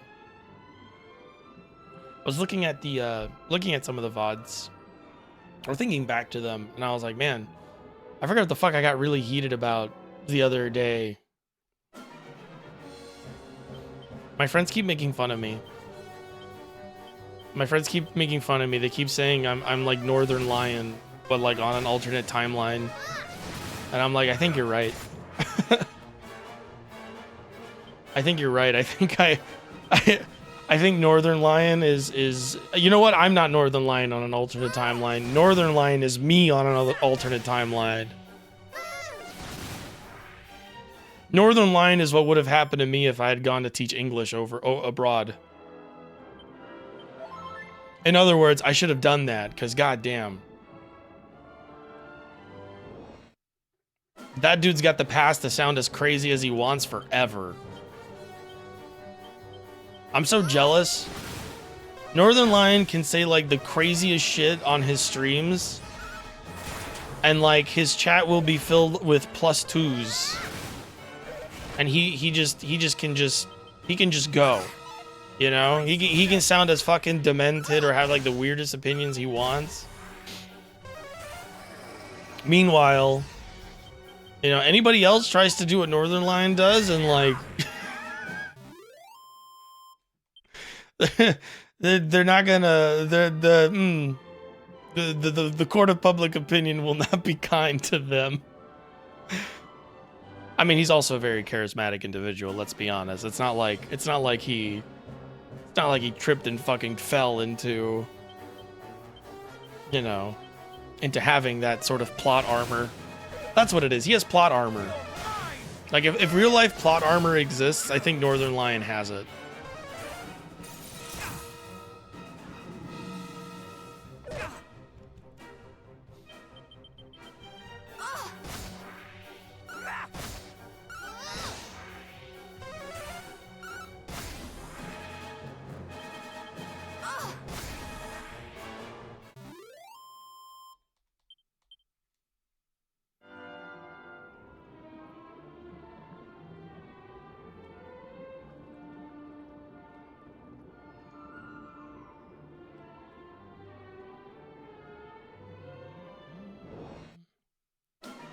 Northern Lion plot armor. Hey, DBD.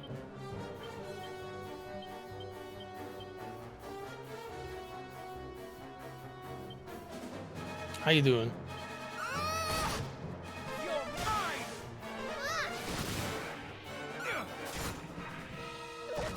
Oh, we have to record the podcast this week.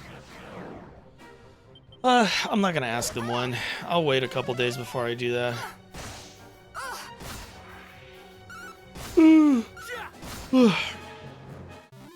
How's it going? It's going good. It's going good. Killing time, talking as much as I can to fill out the dead air, make it an interesting VOD at the very least.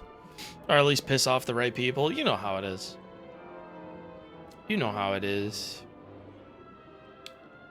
Trying to determine if I'm going fucking manic again after last night. Because towards the ends of... I've been manic all weekend. I was at MagFest and I don't remember most of it. Well, I remember it, but I don't remember feeling present. I don't have a good question for the pod this time. That's okay. You don't need to have questions for the pod, honestly. We like having questions, but like, it's not a pressure to give us questions. Plus, we all know that if I played a video game between one episode and the next, I'll be talking about it for like an hour. So we'll have plenty of time. Is that because of all the alcohol you drank? No. Actually, I was pretty sober all weekend, to be honest. No hangovers. Never like got too far drunk like to get sloppy in public. There was on Friday I did I cannot disclose the details, but I was in a state where I realized that I was about to get very sloppy in public very fast, and I hightailed it back to my bedroom so that I could be sloppy in private, which, as we all know, is totally fine. You can be sloppy, you know, in a private space, just don't be sloppy in public. That's a bad look. But I know that because I'm a bartender and I've seen it, so. But yeah, no, I was pretty sober. I know it looks like I drank a lot because of all those photos on Blue Sky, but like I had one drink I would have my mimosa flight for breakfast, right? And then like 5 hours would pass. And then 5 hours later was when I would drink I would get like a drink at the bar. I'd have like one drink for lunch and then I'd have like 2 or 3 drinks at dinner. But like, you know, those were all spaced out so far that it was like, it really wasn't a big deal. Quite proud of myself, to be honest. Do you see getting sloppy in private? Sounds like a great time, to be honest. You should ask Cullen. You should ask Cullen about that. I have been known to get rowdy when I am inebriated. Friendly rowdy, by the way. I'm not a violent drunk. Thank God. I'm actually I think I'm very fun when I'm drunk, and I'm not like super annoying. I'm just out of it sometimes. But yeah, no, I was manic the whole fucking weekend. So like it never really felt like I was present. It felt like I was like living in a dream, like in a blur. I felt like I was existing in between spaces the entire time. Even when I was sober, to be clear, like it wasn't like it's because you were drunk all the whole weekend. No. Separate thing. Actually wasn't even drunk. Just Friday I was like out of it, but like I wasn't even that drunk. I did pretty good this weekend, all things considered. Anyway, but then when I got home, finally I got home, last night, and about like 11 p.m. midnight, I was exhausted, and it finally hit me like a truck, just like how tired I was. Because I hadn't been tired all weekend. I hadn't like I would wake up, go to bed, wake up, like no change in exhaustion or like energy levels. I would go to bed feeling like I could stay up for a lot longer, wake up feeling great. And then finally at home yesterday at midnight, I was just like,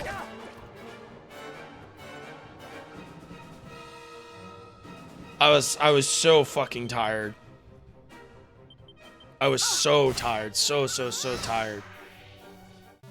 I went into bed and I slept for a good long while. I slept for like a solid like 12 hours basically. But then I woke up and now I'm in my house, and even now in my house I'm like, I feel like I'm in between spaces again. So I think I'm still manic. I think I just like had like a moment of exhaustion from traveling or something, but now I'm like wide awake again. As you can tell, because I've been managing to speak nonstop for the last 2 hours and my throat fucking hurts. I'm crazy. Well, we can't heal because the thing's in the way. So let's just kill everybody. This guy, they casted a thing that nullifies spells, and then this guy tried to cast a spell. I don't know what they're doing over there in Monster HQ, but you guys are not coordinated. You have not received your fucking training. We're just exploring, by the way. I'm exploring the under. We've gained the ability to go underwater, and so now I am exploring every inch of the bottom of the ocean. Also, because the dungeon that we were in was kind of draining my resources and my MP pretty fast, so I figured exploring might be a good idea before we go back in.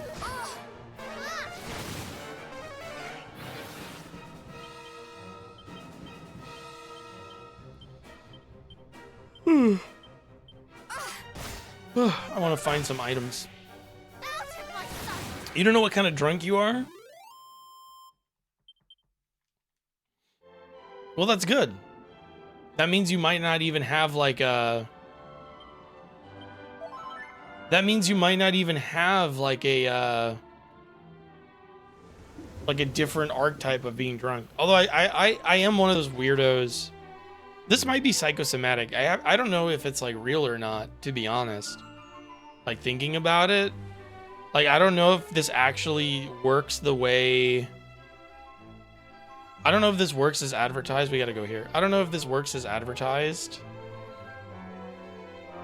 But like, I'm one of those people that depending on which alcoholic spirit I'm drinking, it does affect my moods differently. So, for tequila, I become way more high energy. I become like way more like sociable and like talkative and like excitable. Whiskey makes me sad. I don't know about vodka because it just upsets my stomach. It makes me want to vomit. Rum makes me affectionate. And I think gin just makes me friendly. I'm usually a pretty friendly, affectionate drunk. Like when I am inebriated, which is not often. I don't really drink that often. I'm more of a social drinker than anything else. And like even then it's like, I mean, I used to, you know, I had my party phase back in the day, but nowadays I don't really like drink that often. I drink on special occasions, like if people are hanging out and we've all decided that we're gonna drink, but I'm never really the one that initiates the drinking. Oh, you look like you're gonna kick my ass. We're gonna Zapple.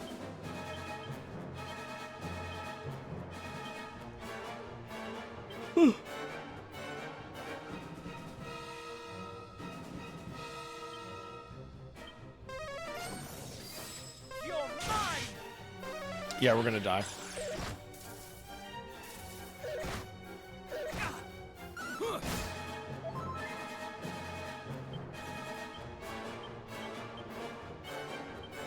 No. We gotta run.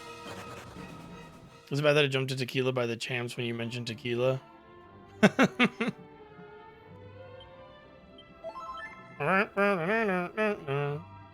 No, it's not. It's a very famous song. Tequila. Hang on, I'm getting a knock on my door. Be right there. Give me a sec. Just gonna do a sigil check here.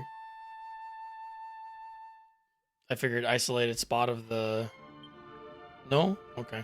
Well, we'll go back up.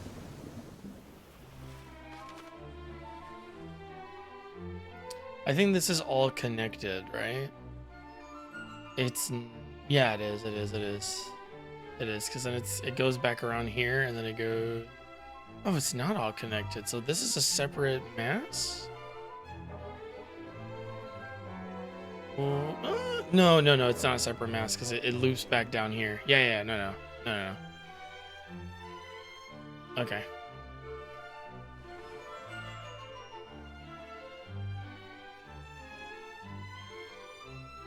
Yeah, I think this part of the ocean is all one big interconnected piece. We'll have to verify that in a second. I'll be right back. I'm gonna fly us to a town so we can heal.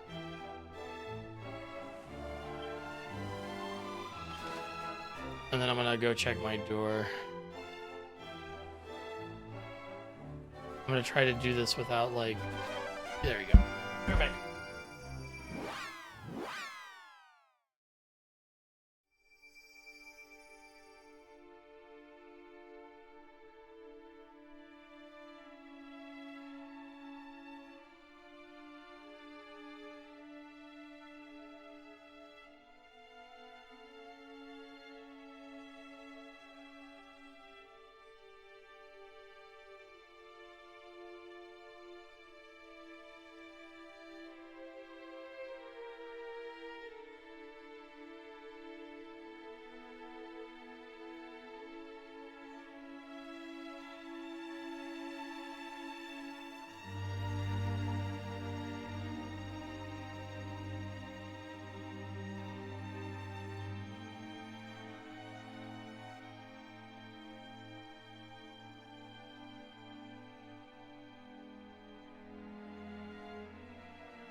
I'm back.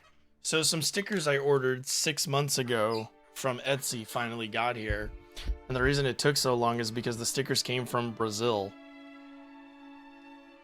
So they've been stuck in they've been stuck in customs this whole time. Insane. But it was very cute. The person that sent me the stickers gave me like a little personalized drawing and used my and used my name in it.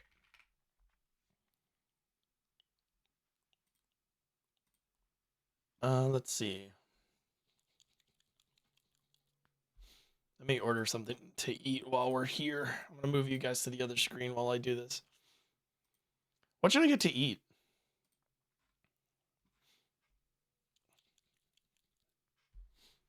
I'm kind of like open to suggestions today.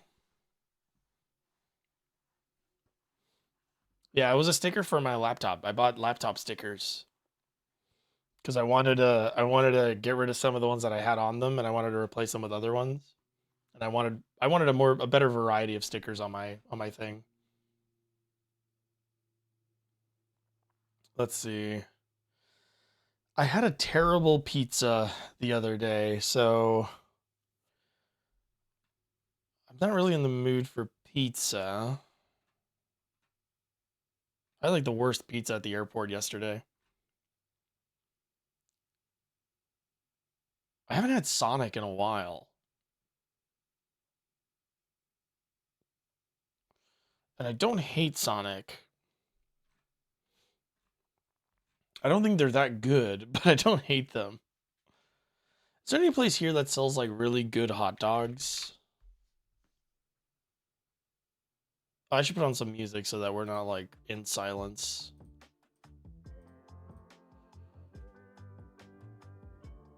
I guess Five Guys does hot dogs. But Five Guys is so fucking expensive. Why is Five Guys so fucking expensive? Who do they think they are?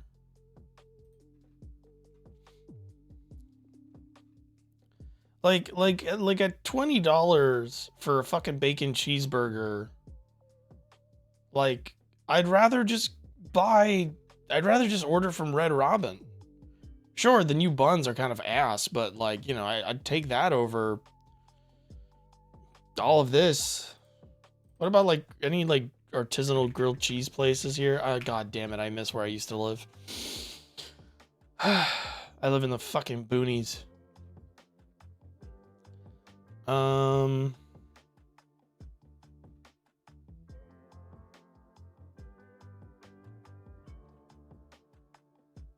It's just not right. It's just not fair. Yeah. Yeah, I think I will get Red Robin.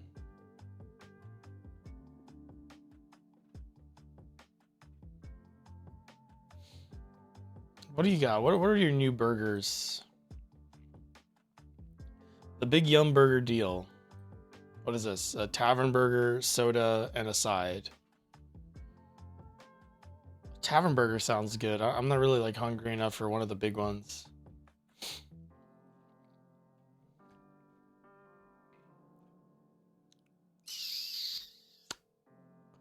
Smoking. Oh, they added the new buns. I see. They got the new sesame buns. Those look very unappetizing. Those look like they have ants on them. My God, this company continues to make the worst fucking decisions in its kitchen. This is so fucking sad. Ooh, fish and chips. What about fish and chips?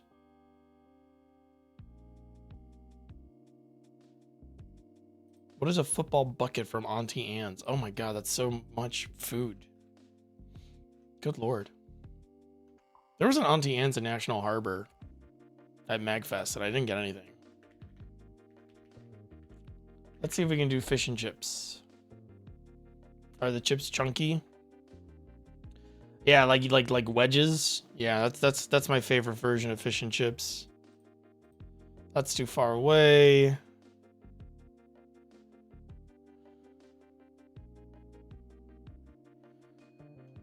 I guess I could get it from the chain.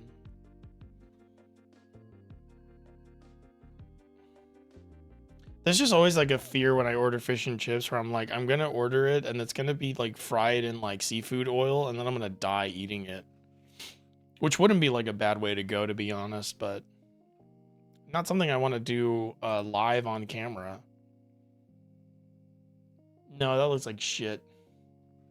Those fish and chips looks like shit.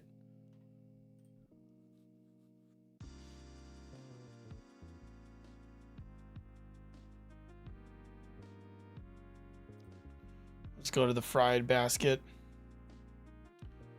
Fried cod.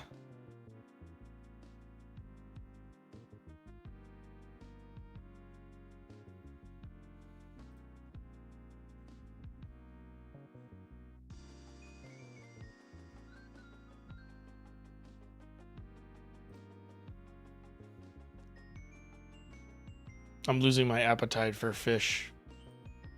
Never mind. Let's see. I'm hungry. It's just none of this is appetizing. I don't want a burger. I want fish and chips, but it's too like close to too easy to get contamination. Have you ever heard of the Cod Wars? No. What are the Cod Wars? Why don't we split the difference? Why don't we get sushi? Let's do my go-to sushi order. 2 tuna rolls. 2 pieces of tuna sashimi. And steak tataki sounds real good right now. But I can't eat with my eyes. And I think I have something to drink here at home, so I think we're fine.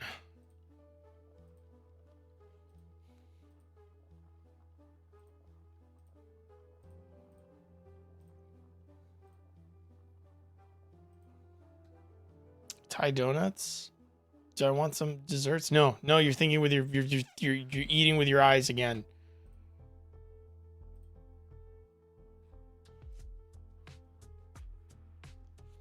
Oh man, but like, oh shit. Fuck, what if I get ramen instead?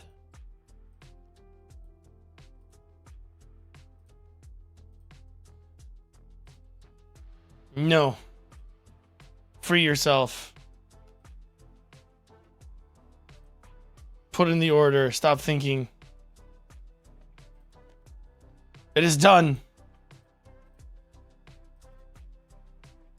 It's done. Okay, so we'll play the game until we'll play Dragon Quest until that's over. Until that gets here. Okay.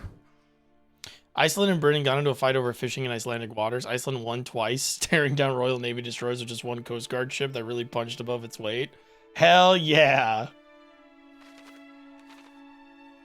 Right. We needed to heal, and we got to go back to the dungeon. Let's see if we can finish the dungeon before the food gets here. It's not a lot of time. We don't have a lot of time to do it, but we're going to give it a shot.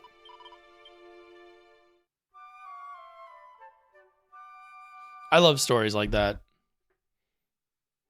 I love stories like that where it's just like, yeah, this one like smaller battalion was just better organized than this massive fleet, and the massive fleet literally just couldn't keep up.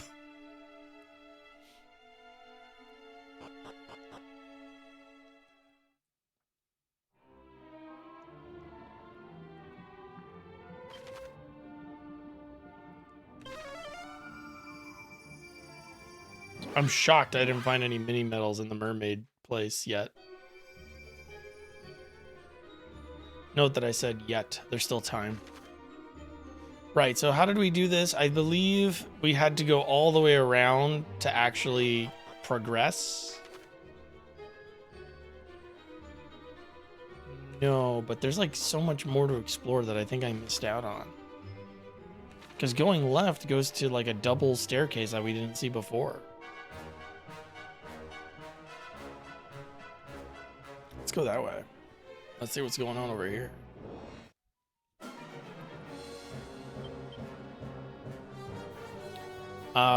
We're just gonna concentrate on single target damage because otherwise we waste a lot of, well, boom is still useful. It's only 2 more MP than Frizzle, which is what I was gonna use anyway. But we'll conserve Gawain's MP. Because he really can't just be throwing stuff out willy-nilly. And Zap is preferable to Lightning Slash because it's cheaper to cast. And a lot of these underwater enemies probably have a slightly higher defense than usual.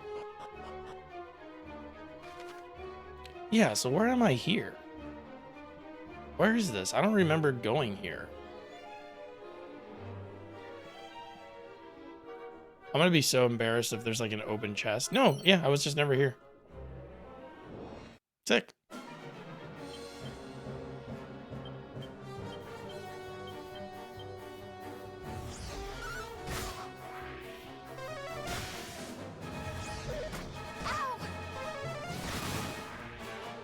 I love this thing's death animation. It's so subtle. Damn.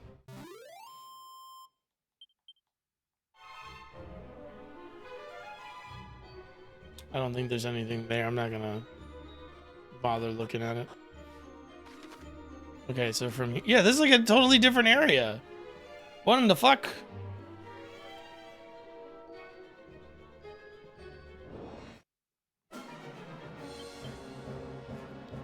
Okay, now we can use some abilities to deal with this. We're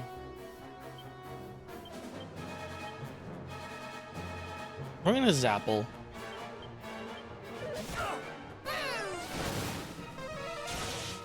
Wow.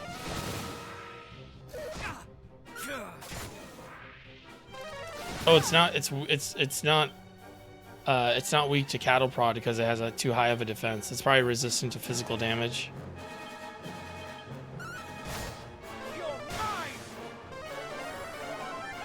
Yes, thank you, Moon Sigil. I love a good crit heal.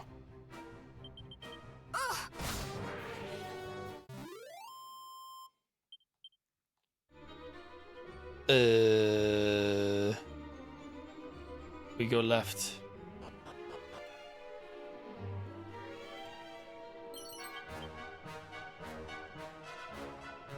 Hey, lady. It's just me. Okay. Isn't this like called like the... Oh no, it's okay.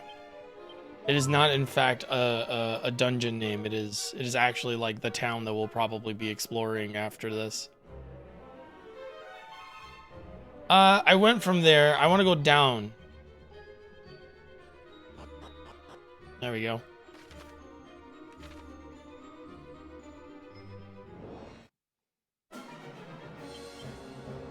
Cattle prod should work on this guy. These guys, I should say.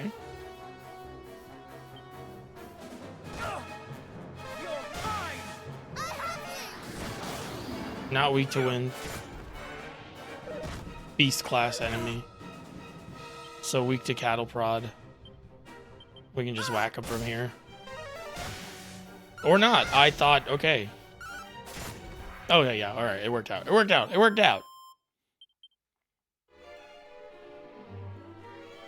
Treasure chest.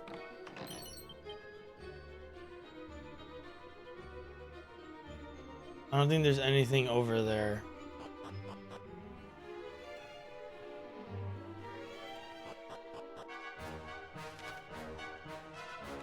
Oh, that was the whole area here.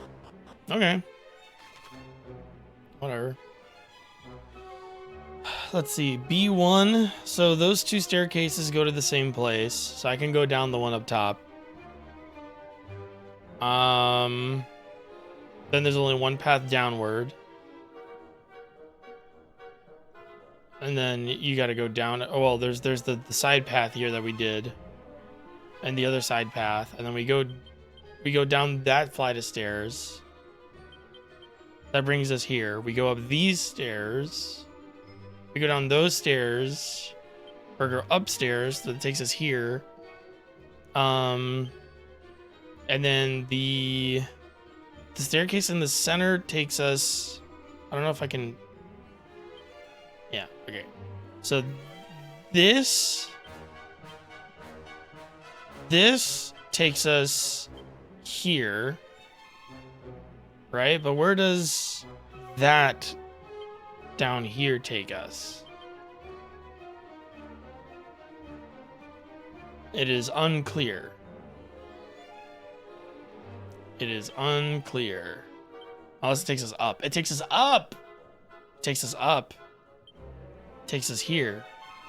And then where does this go? Is this also down? And that takes us down. That takes us here. And then that'll take us here. And then we go here into the center, which will be the bottom floor. Right.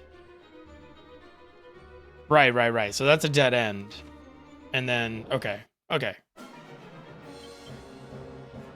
I know how to go from here now. Let's just boom them. Out of my sight!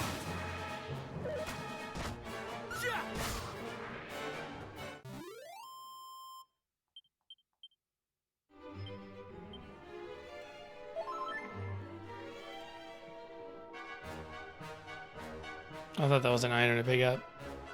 Boo! Okay. So we go down here.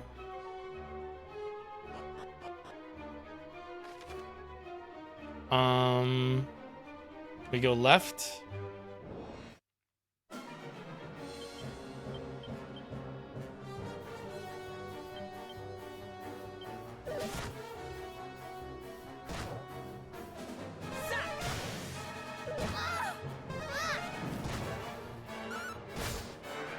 Death.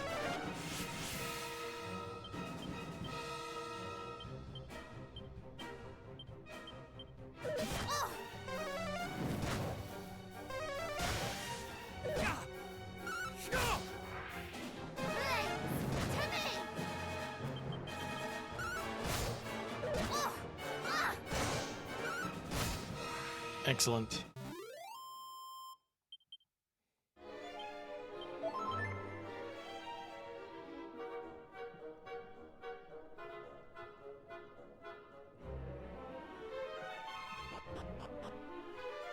Now we go down.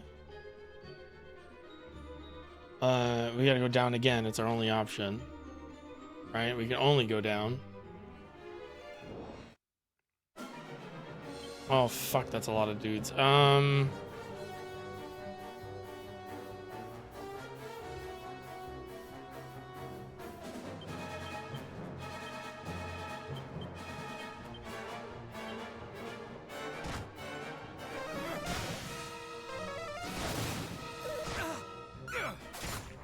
Sick.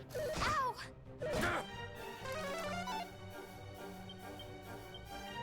Okay, now we can just chill.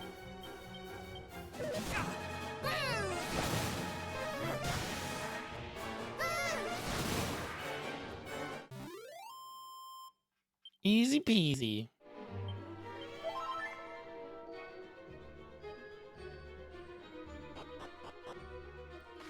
And then that was a dead end, and I know we explored that already. So we're going over here.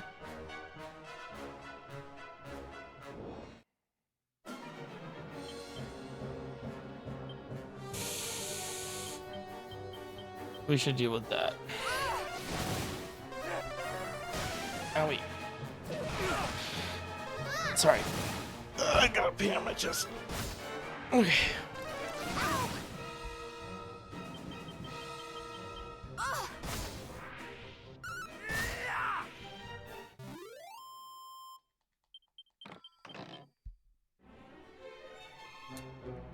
Up we go. Oh, right. Here's another boss fight. No? I thought... Oh, no. We helped them. Did we go to the left? I don't think we went to the left. No, we didn't go to the left. Let's go to the left.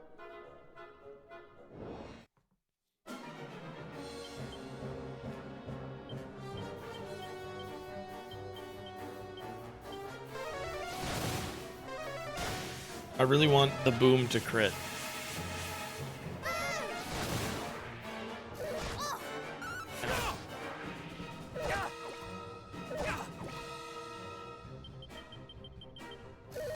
We're just smack him dead.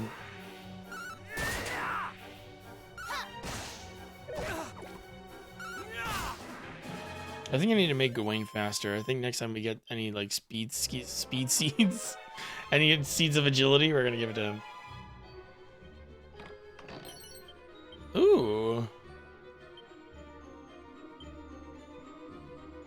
Provide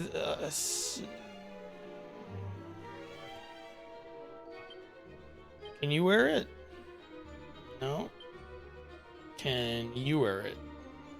You can, but it really kind of just doesn't add that much to what we're going for here.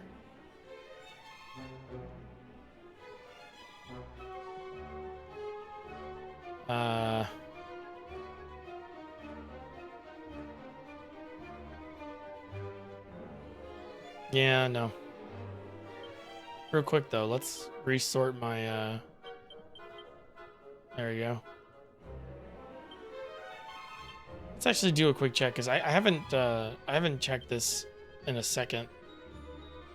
Thieves' Turban for Paranel.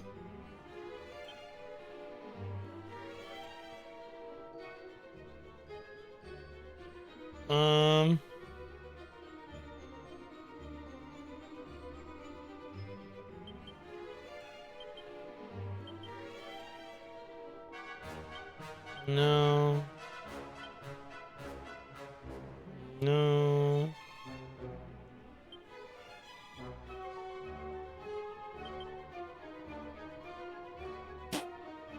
Nope.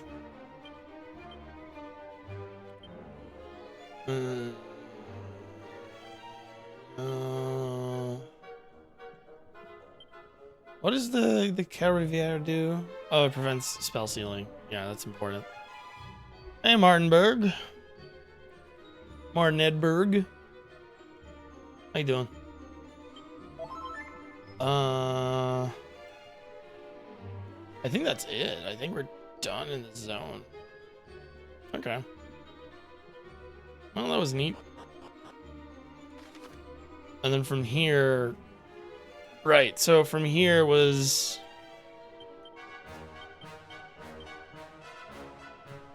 We'd go down here to this dead end. If we go down these stairs here. Which I can't remember if I ended up doing or not. So let's do it. And just kind of take a quick peek to see if I missed anything. I didn't. Wait. Hang on. No. Okay, go back up.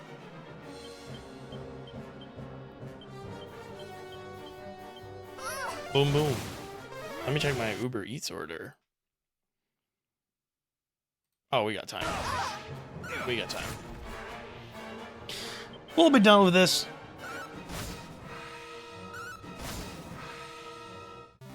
We'll be done with this before my food gets here for sure. Unless I botch it spectacularly.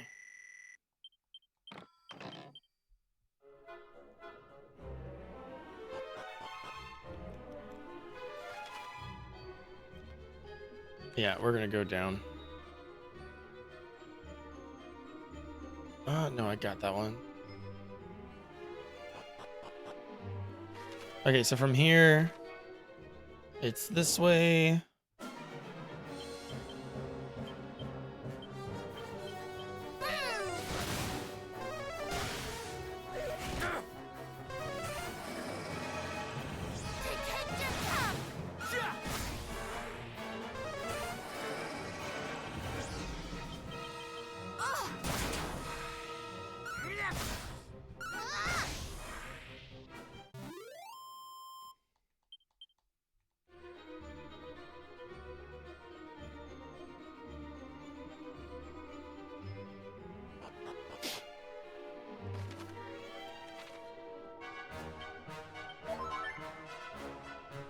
Okay, this should be easier now that I can heal.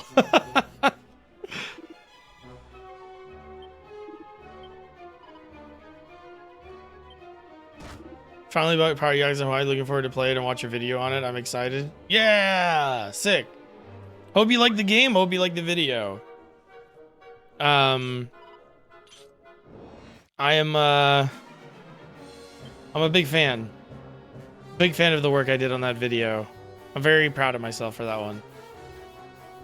What should we do to make this easier? I'm gonna try to Kasap them. I think we can just out DPS them, to be honest, but... Oh, they're weak to crackle. Ice and lightning. We're doing some great shit. I'm glad people think so. I did put a lot of time into it. Probably more time than I should have, but hey. You know, that's just how it goes. That's just how these things go, you know? Oh, I see. So that all-out assault makes them... No, it makes them more susceptible to damage, I think. That's fine. We'll just do a multi-heal. It won't matter. I think Matilda's going to kill them both. He lived. Wow, this guy's really fucking... There we go. Serves you right.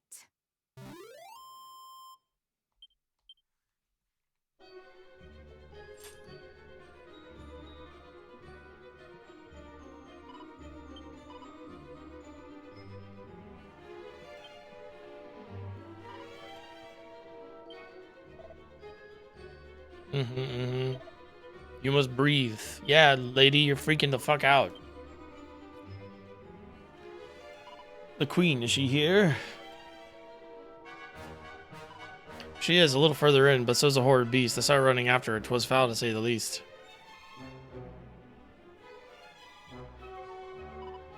It howled and screamed and roared and raged and struck its fellow fiends. A truly beastly beast, the likes of which I've never seen.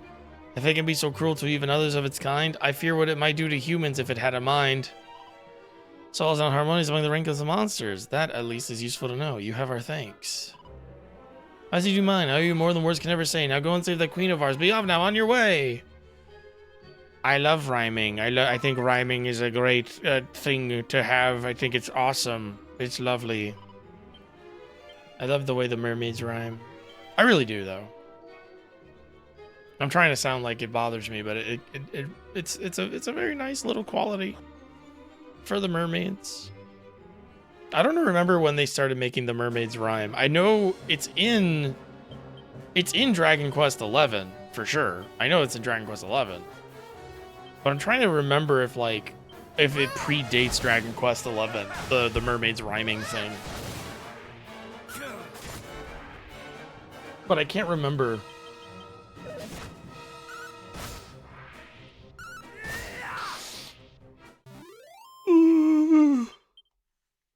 Ah, okay. Wait, did I go the wrong way? No, I didn't. This is progress. So there's a boss fight coming up here. Let's do a quick check. I'm curious to see how many things I missed. Just one? Okay. No, that's not gonna work. Just zap him. Goodbye. You're mine!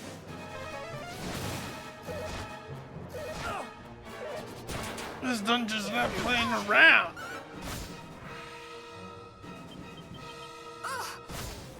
Die. Brace yourself! Die. Come on, give me a level up. Fuck. I know the boss fight's coming, so let me see. Yeah, it would take too long to top off like a level, so we're just gonna keep going. Oh, there's more before the boss fight.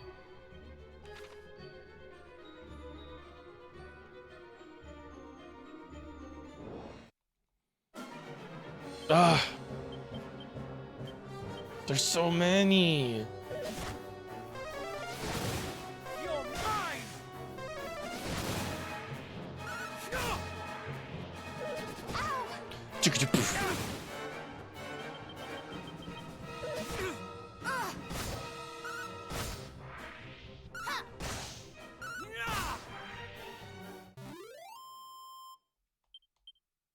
Beautiful.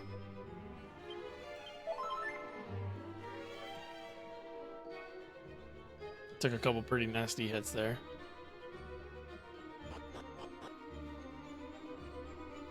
All right, we're here.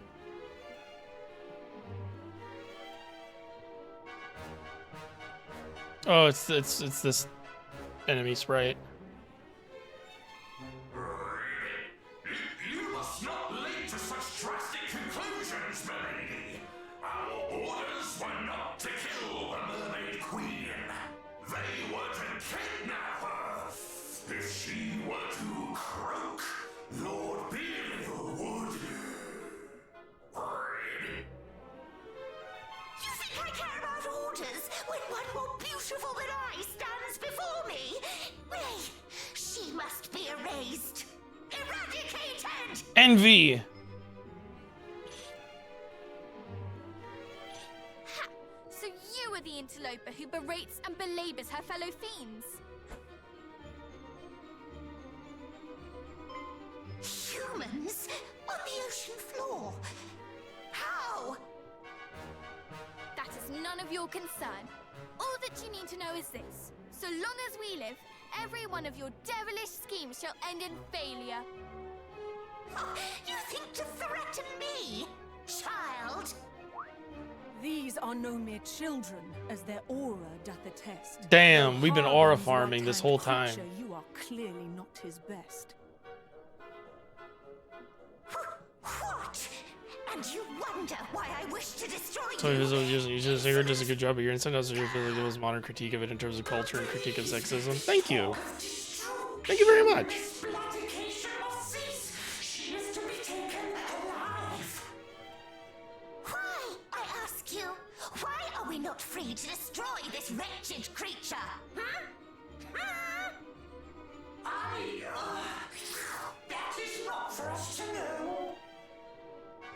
You speak as if I, too, am beholden to that fool. I am my own monster, and I shall do as I please. I would thank you to cease your bickering and heed me when I say, you shall not touch a hair on Her Majesty's I do head. try. I don't just like talking about a game and, you know, whatever. Not that any of the other people that cover Yakuza just only do that, but Here it seems. Bark all you will, dogs. I shall heed, not a one. I think it's one of those things that not enough people talk about. And I shall certainly not stoop to dealing with you.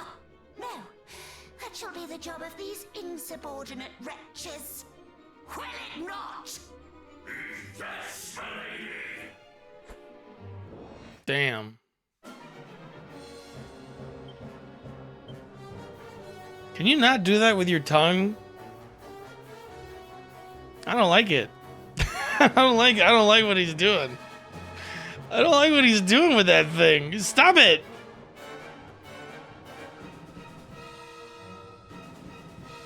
Ugh. All right, we're gonna treat this like a boss fight.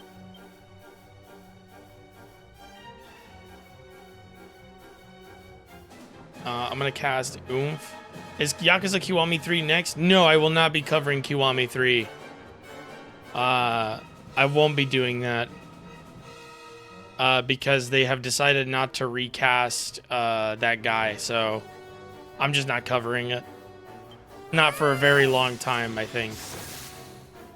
I made a post on YouTube about it where I was like, at the very least, I will not be covering it on launch.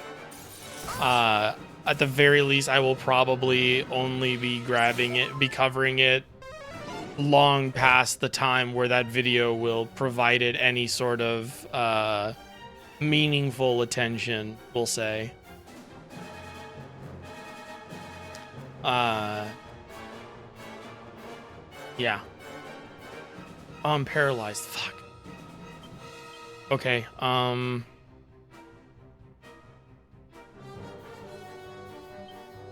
do this, then do another good crack on. Yeah, but also it's like I feel like I wouldn't be true to the things that I've been championing with that series if I support its release. So I'm waiting until much later to cover it for that reason. Where it's like, I don't know if I'm covering it at this moment in time, but if I do end up covering it, it's going to be after I spend very little money on it, long after me covering it would like help, and then Cause like that video's probably that video will probably be like mostly about that casting decision to begin with. So it's just how it is. If I remember right, double up doesn't do anything, and I don't think knuckle sandwich helps either. So I think I'm just gonna hit him with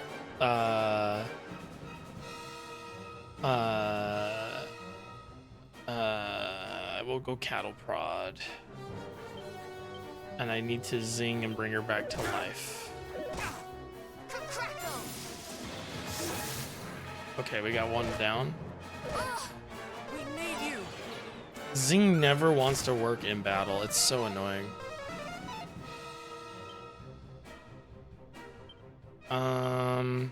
Try to kill that. Yeah, she can't heal, so we're kind of boned at the moment. Might have to restart this fight.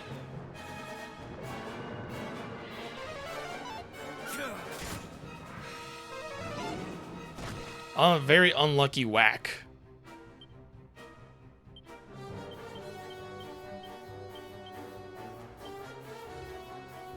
We don't have any way to heal. I'll do like a little heal. Must be more careful. We need you. That's the best I can do at the moment.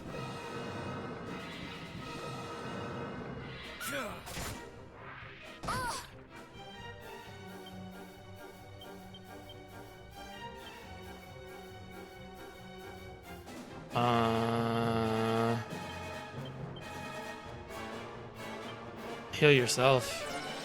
Oh, thank God. Eesh. Don't die. Nobody die, please. Okay, heal round. You cattle prod. You will do a full heal on Paranel. Paranel will do a multi-heal, and Matilda will heal herself. All is well. Excellent.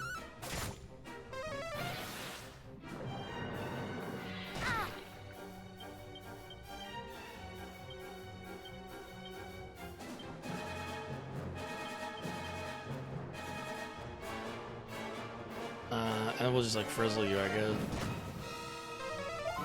Thank you.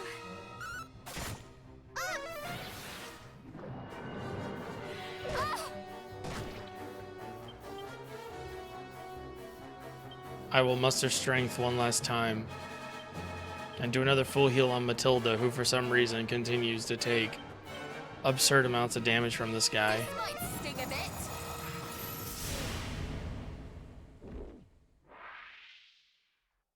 De Jesus, we don't know what you're saying that in context of. You just kind of said that out of nowhere. Like, I don't know what's that in reference to what was being said. Like, I'm sure there is some sort of, like, context, but I don't have it. Defeated by mere human children. What foolishness is this? You do not see the truth of it. These children's storied line. Theirs is the blood of heroes, and the foolishness is thine. Heroes. Lady Mariella, help me. Help you? You who presumed Hey, Ramber, to welcome tell back. me how to conduct myself. Was it not Lord Belial's approval you were so concerned with? Then seek his aid also. We merely thought to spare you Lord Belial's ire, milady. After all, he would be hopping mad if... Silence! Your pathetic excuses bore me. Begone! Is everyone all right?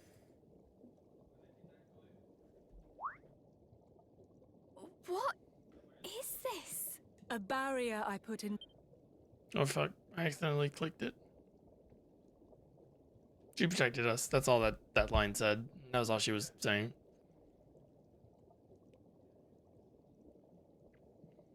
Thank you, Your Majesty. The thanks are yours. You rid us of a menace beyond measure. If there is aught else we can do, that too would be our pleasure. I fear that we will regret having allowed her to escape. But yes, all is well that ends well.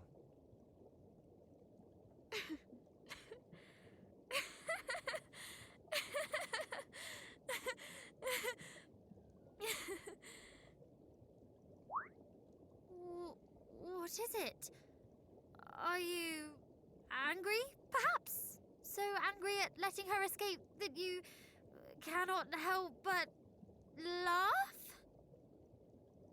Quite the opposite.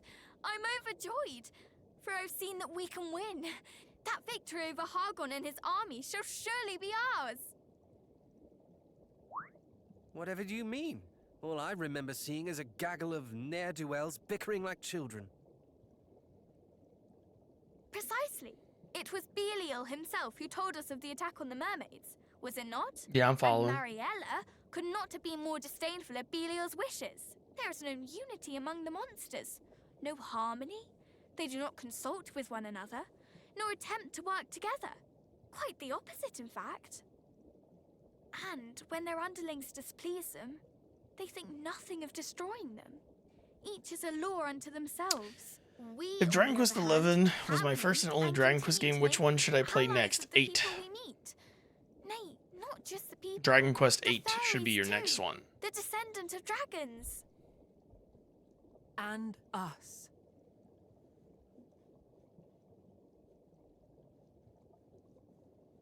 You speak true, little hero. You have something Hargon lacks. Though young, The you have Ocho. a multitude of allies at your backs. Not the So remake go of 7? forth, and though I mean, you those can who play the face me remake of 7 fill as your well, but hearts with fear, that's not out yet, have so. faith that there are friends who wish you well both far and near. Now I must see how things fare here, how much the fiends did wrong. Please head toward the town, and I will join you there ere long. If not for you, we mermaids might have fallen to the Horde. As queen, I must ensure that you receive your just reward.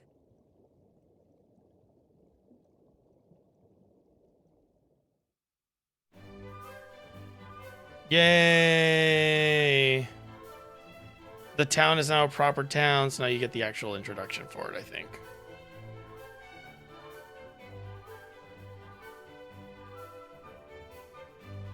Where's my Uber Eats food? Damn. We got Safe time. and sound at last. Indeed, and the town brought back to life. It is a sight to see, is it not? Indeed it is. I wish to speak with our new mermaid friends. Say that we might stay a while and play, please. Huzzah!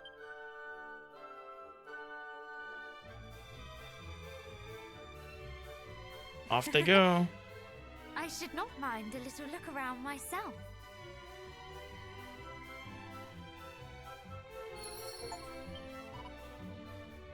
We did it.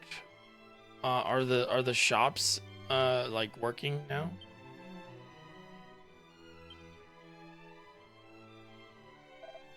It is marvelous, is it not? I am deeply moved, you know, by my sister's words when she spoke of the monsters' ability to work together, the advantages we enjoy in being able to do so ourselves.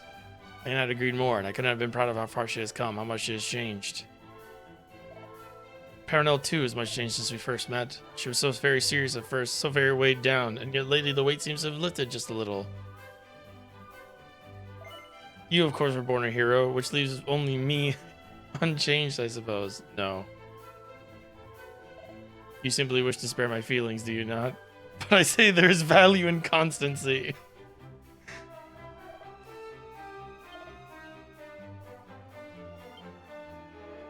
Oh. I love that the cousins all have like personalities and like little things about themselves that they think about. There's a nice little like character development thing going on here. We do have to like finish this and save, but I guess we got to talk to everybody. It's truly wondrous, is it not? A whole town filled with mermaids. I feel as if we stepped into a picture book. I am so happy that they are all safe and well. I must admit, I was not sure that they would be. After all, the more monsters we slew, the more appeared and the stronger they grew. In the face of such opposition, I began to doubt whether we might truly have the strength to vanquish foul Hargon. But no longer. I am filled with vim and vigor once more. I fear nothing and no one.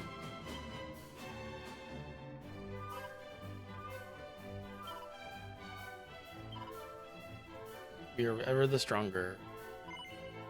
Yes.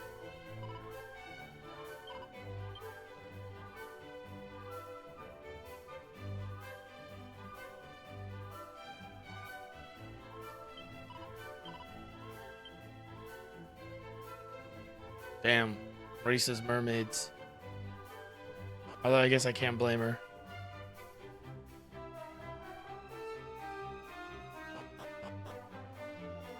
Where are we going next? Where's Paranel? Paranel?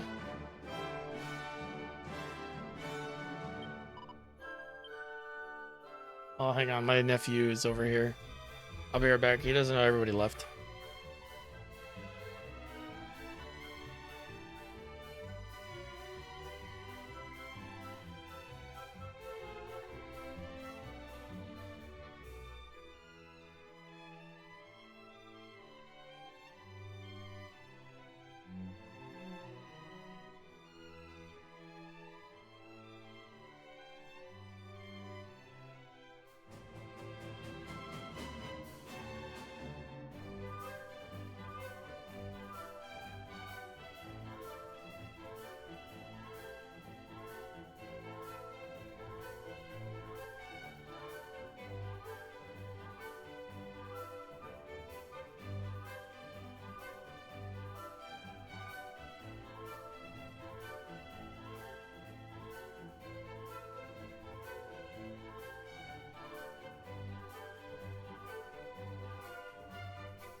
Okay. GC's an unk. I am. I am unk. Oh, is the ball thing working yet? No.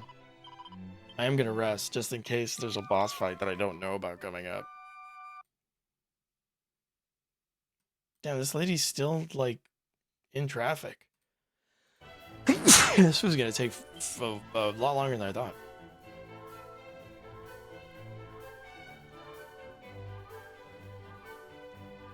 That's okay. It'll be good to end the vignette on this stream. You heard that about covering the FF series? Many times, but I'm not that big of an FF fan, to be honest. Do you recall I wondered the time in Burrow when I asked if it was the act of a hero to strike down a foe who begs for mercy? At the time I was not able to answer.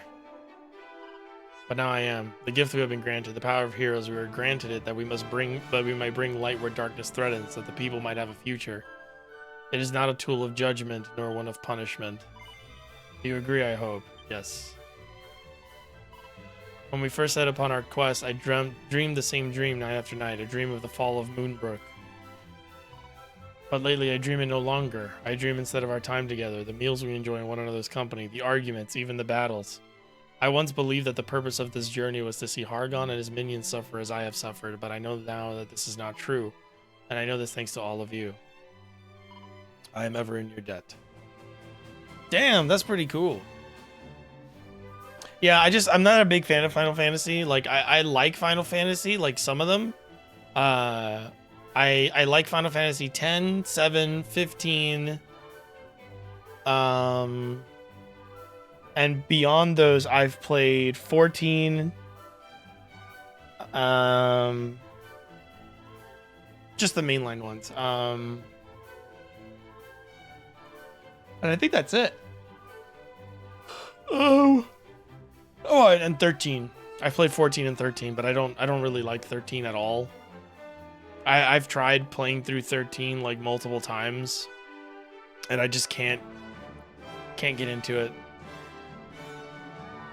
I've never played 8 or 9. Anything. I haven't played 8 or 9 or anything before 7. Oh, thank you. You should check out 9 when you get a chance. I'm gonna be playing 12 soon, because I want to play through all the Evil East games. Fought on our behalf while we ran off and hid. You saved the sanctuary too. You really are the best. If you had been a moment later, oh, we're truly blessed. Aren't we just? Aren't this lot great? You know, we met them first. I don't know why the Queen would say you humans are the worst. They're cheaters and they're liars, always fiddling and faking. That's what she said, but it's not true. You're right. I was mistaken.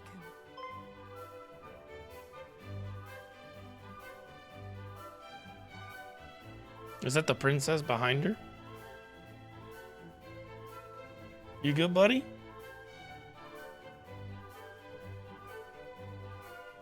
Have you blown your nose? Your Majesty, how fare things at the sanctuary? Yes, all is well, in no small part thanks to you and your friends. I know not how to thank you all, nor how to make amends. I rather think it is we who must make amends. Forgive us, Majesty, but we took possession of the fairy trumpet without your leave. The Palace of the Fairies was under attack, and we had need of it in order that we might go to their aid. Nevertheless, we must beg your forgiveness. Oh, Poppycock, you make it sound as if you stole the thing. I gave it to her. I should be the one that's groveling. There is no need to grovel or to otherwise atone. That you went to the fairies' aid is recompense alone. The harp of Lady Lorelei is yours now. Is that so? I know no other means by which you join us here below. Perhaps if you might lend it as the fairies did to you. Is this gonna let me go even deeper into the water so I can get all that stuff that was like deeper underwater?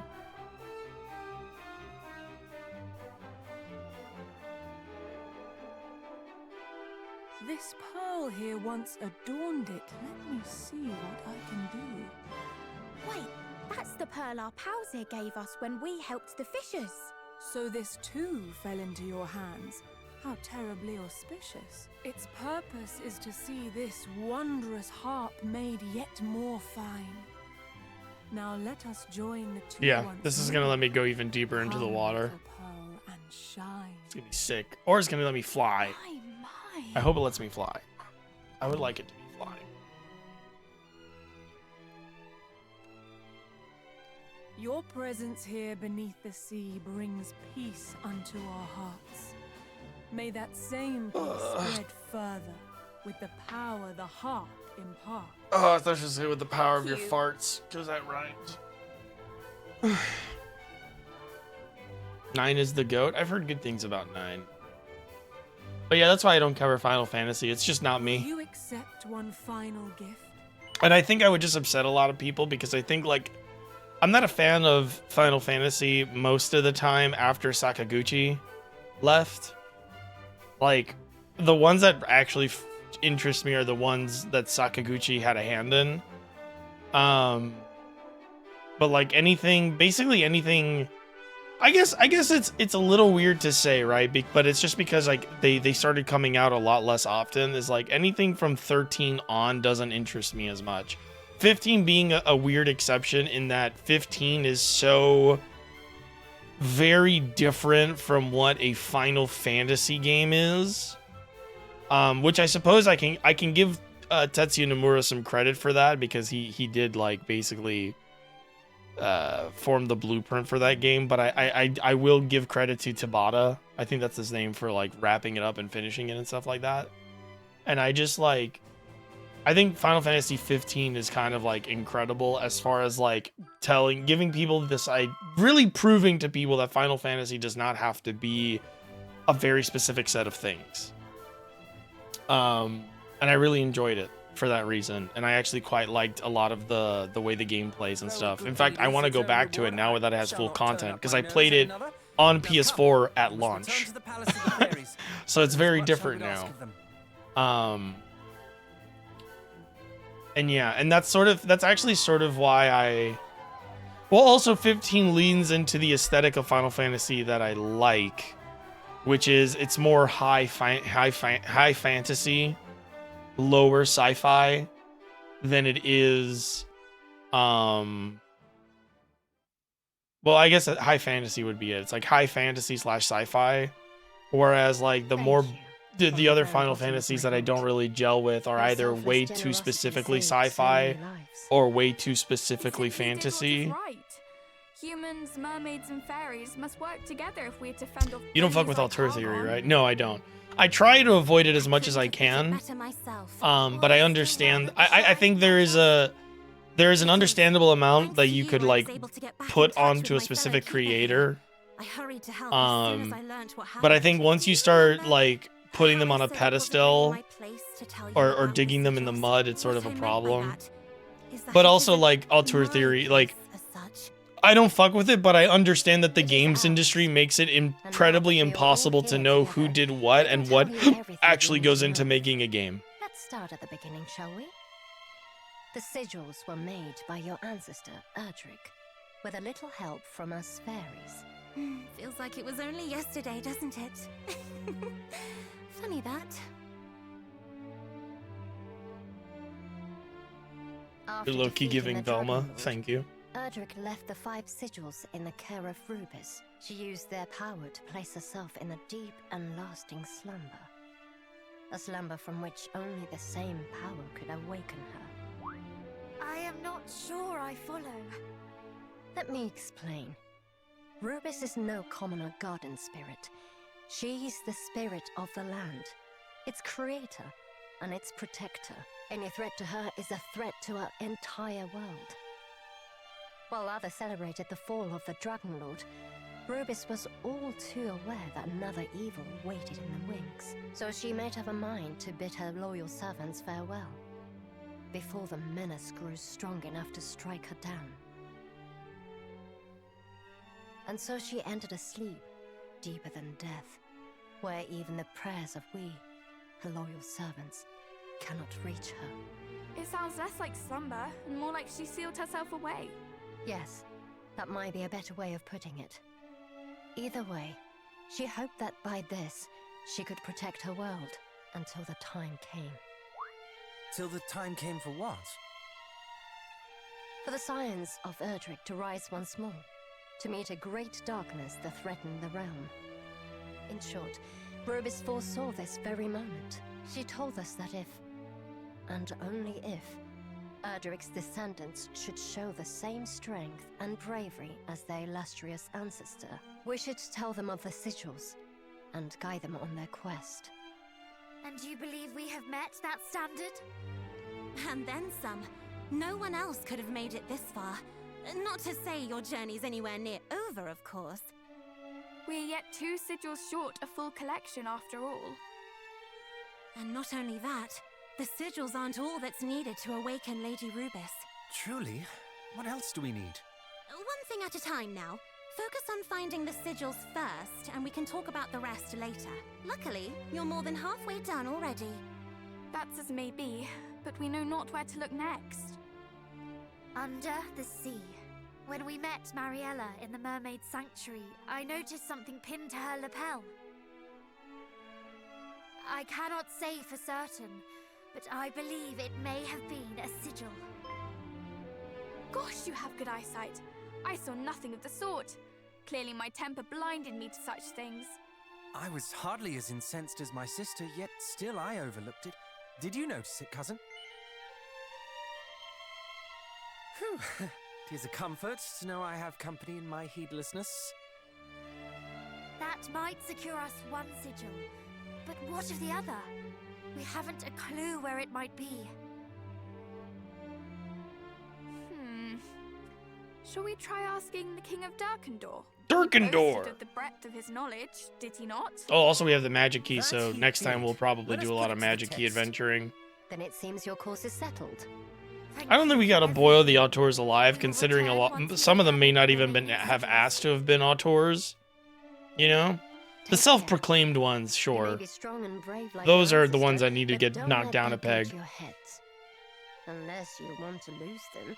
I actually want to do a video on Tetsuya Nomura, and it's not gonna be like a hit piece on Tetsuya Nomura, but I do want to sort of address some of the back and forth people do. Oh, wait a minute.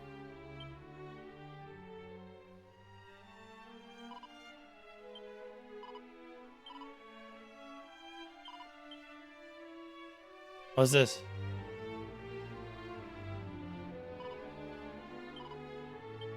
Huh?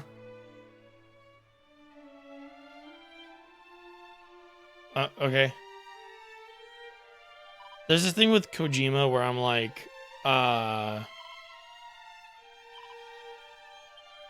they with not with Kojima, with Nomura, where like a lot of people dog on Nomura for shit he didn't do or say, but then a lot of people try to defend Nomura for shit he definitely took credit for,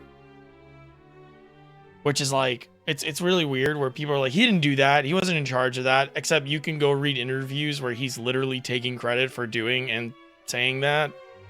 And I think it's very interesting. I think it's very interesting that there seems to be like a great deal of misinformation where neither the people who hate Nomura nor like Nomura who view Nomura as a valid auteur,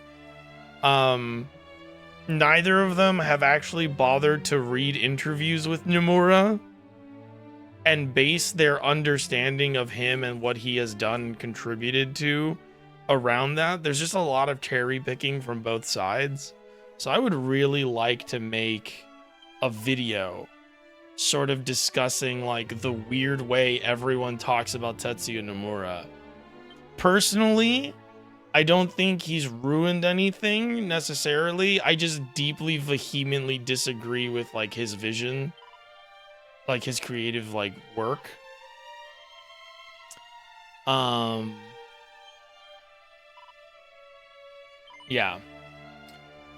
You can start some bring. Yeah, sure. I'll bring back these like statues.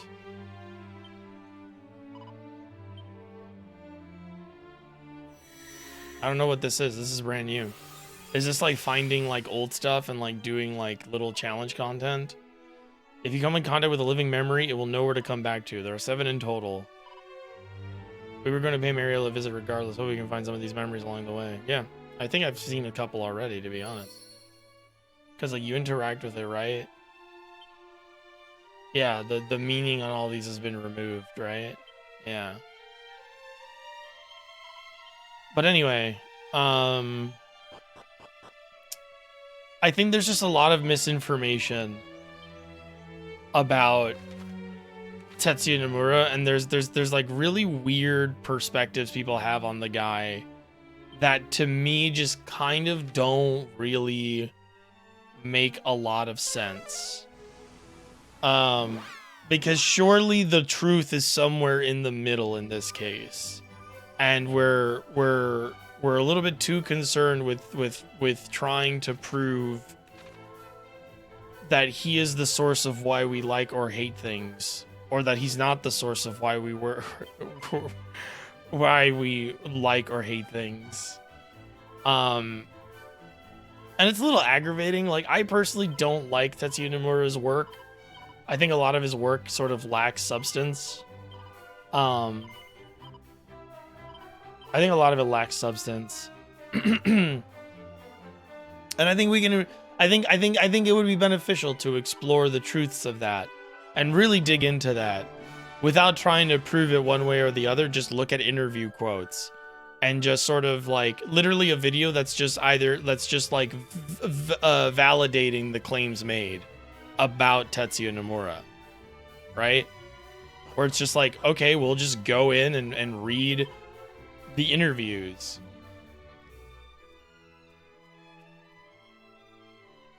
I need 20 tickets to spin the wheel real good like. Very well.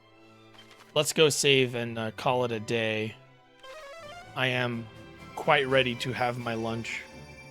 But yeah, I think it would be interesting to actually have some sort of video out there that literally just goes to prove or disprove certain things.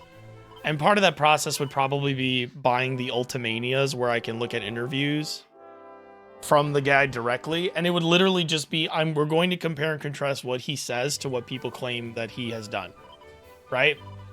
And then we're going to compare those interview quotes with things he has said in the past. Like, it won't just be, oh look, but he said that this time. No, but okay, but what did he say before?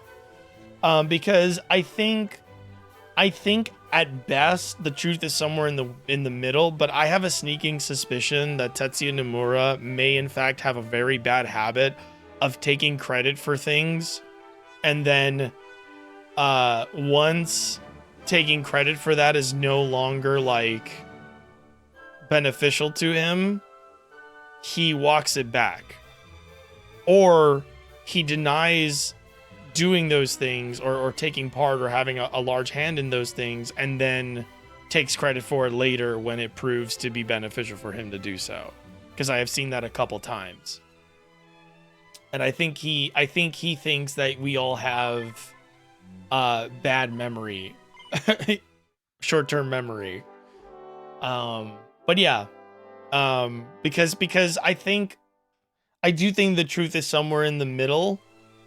I think he has definitely done really dumb things with his work, or like his work can be very vapid, and then when his work gets praised or something he works on gets praised, I think he has a habit of taking credit for things he didn't do.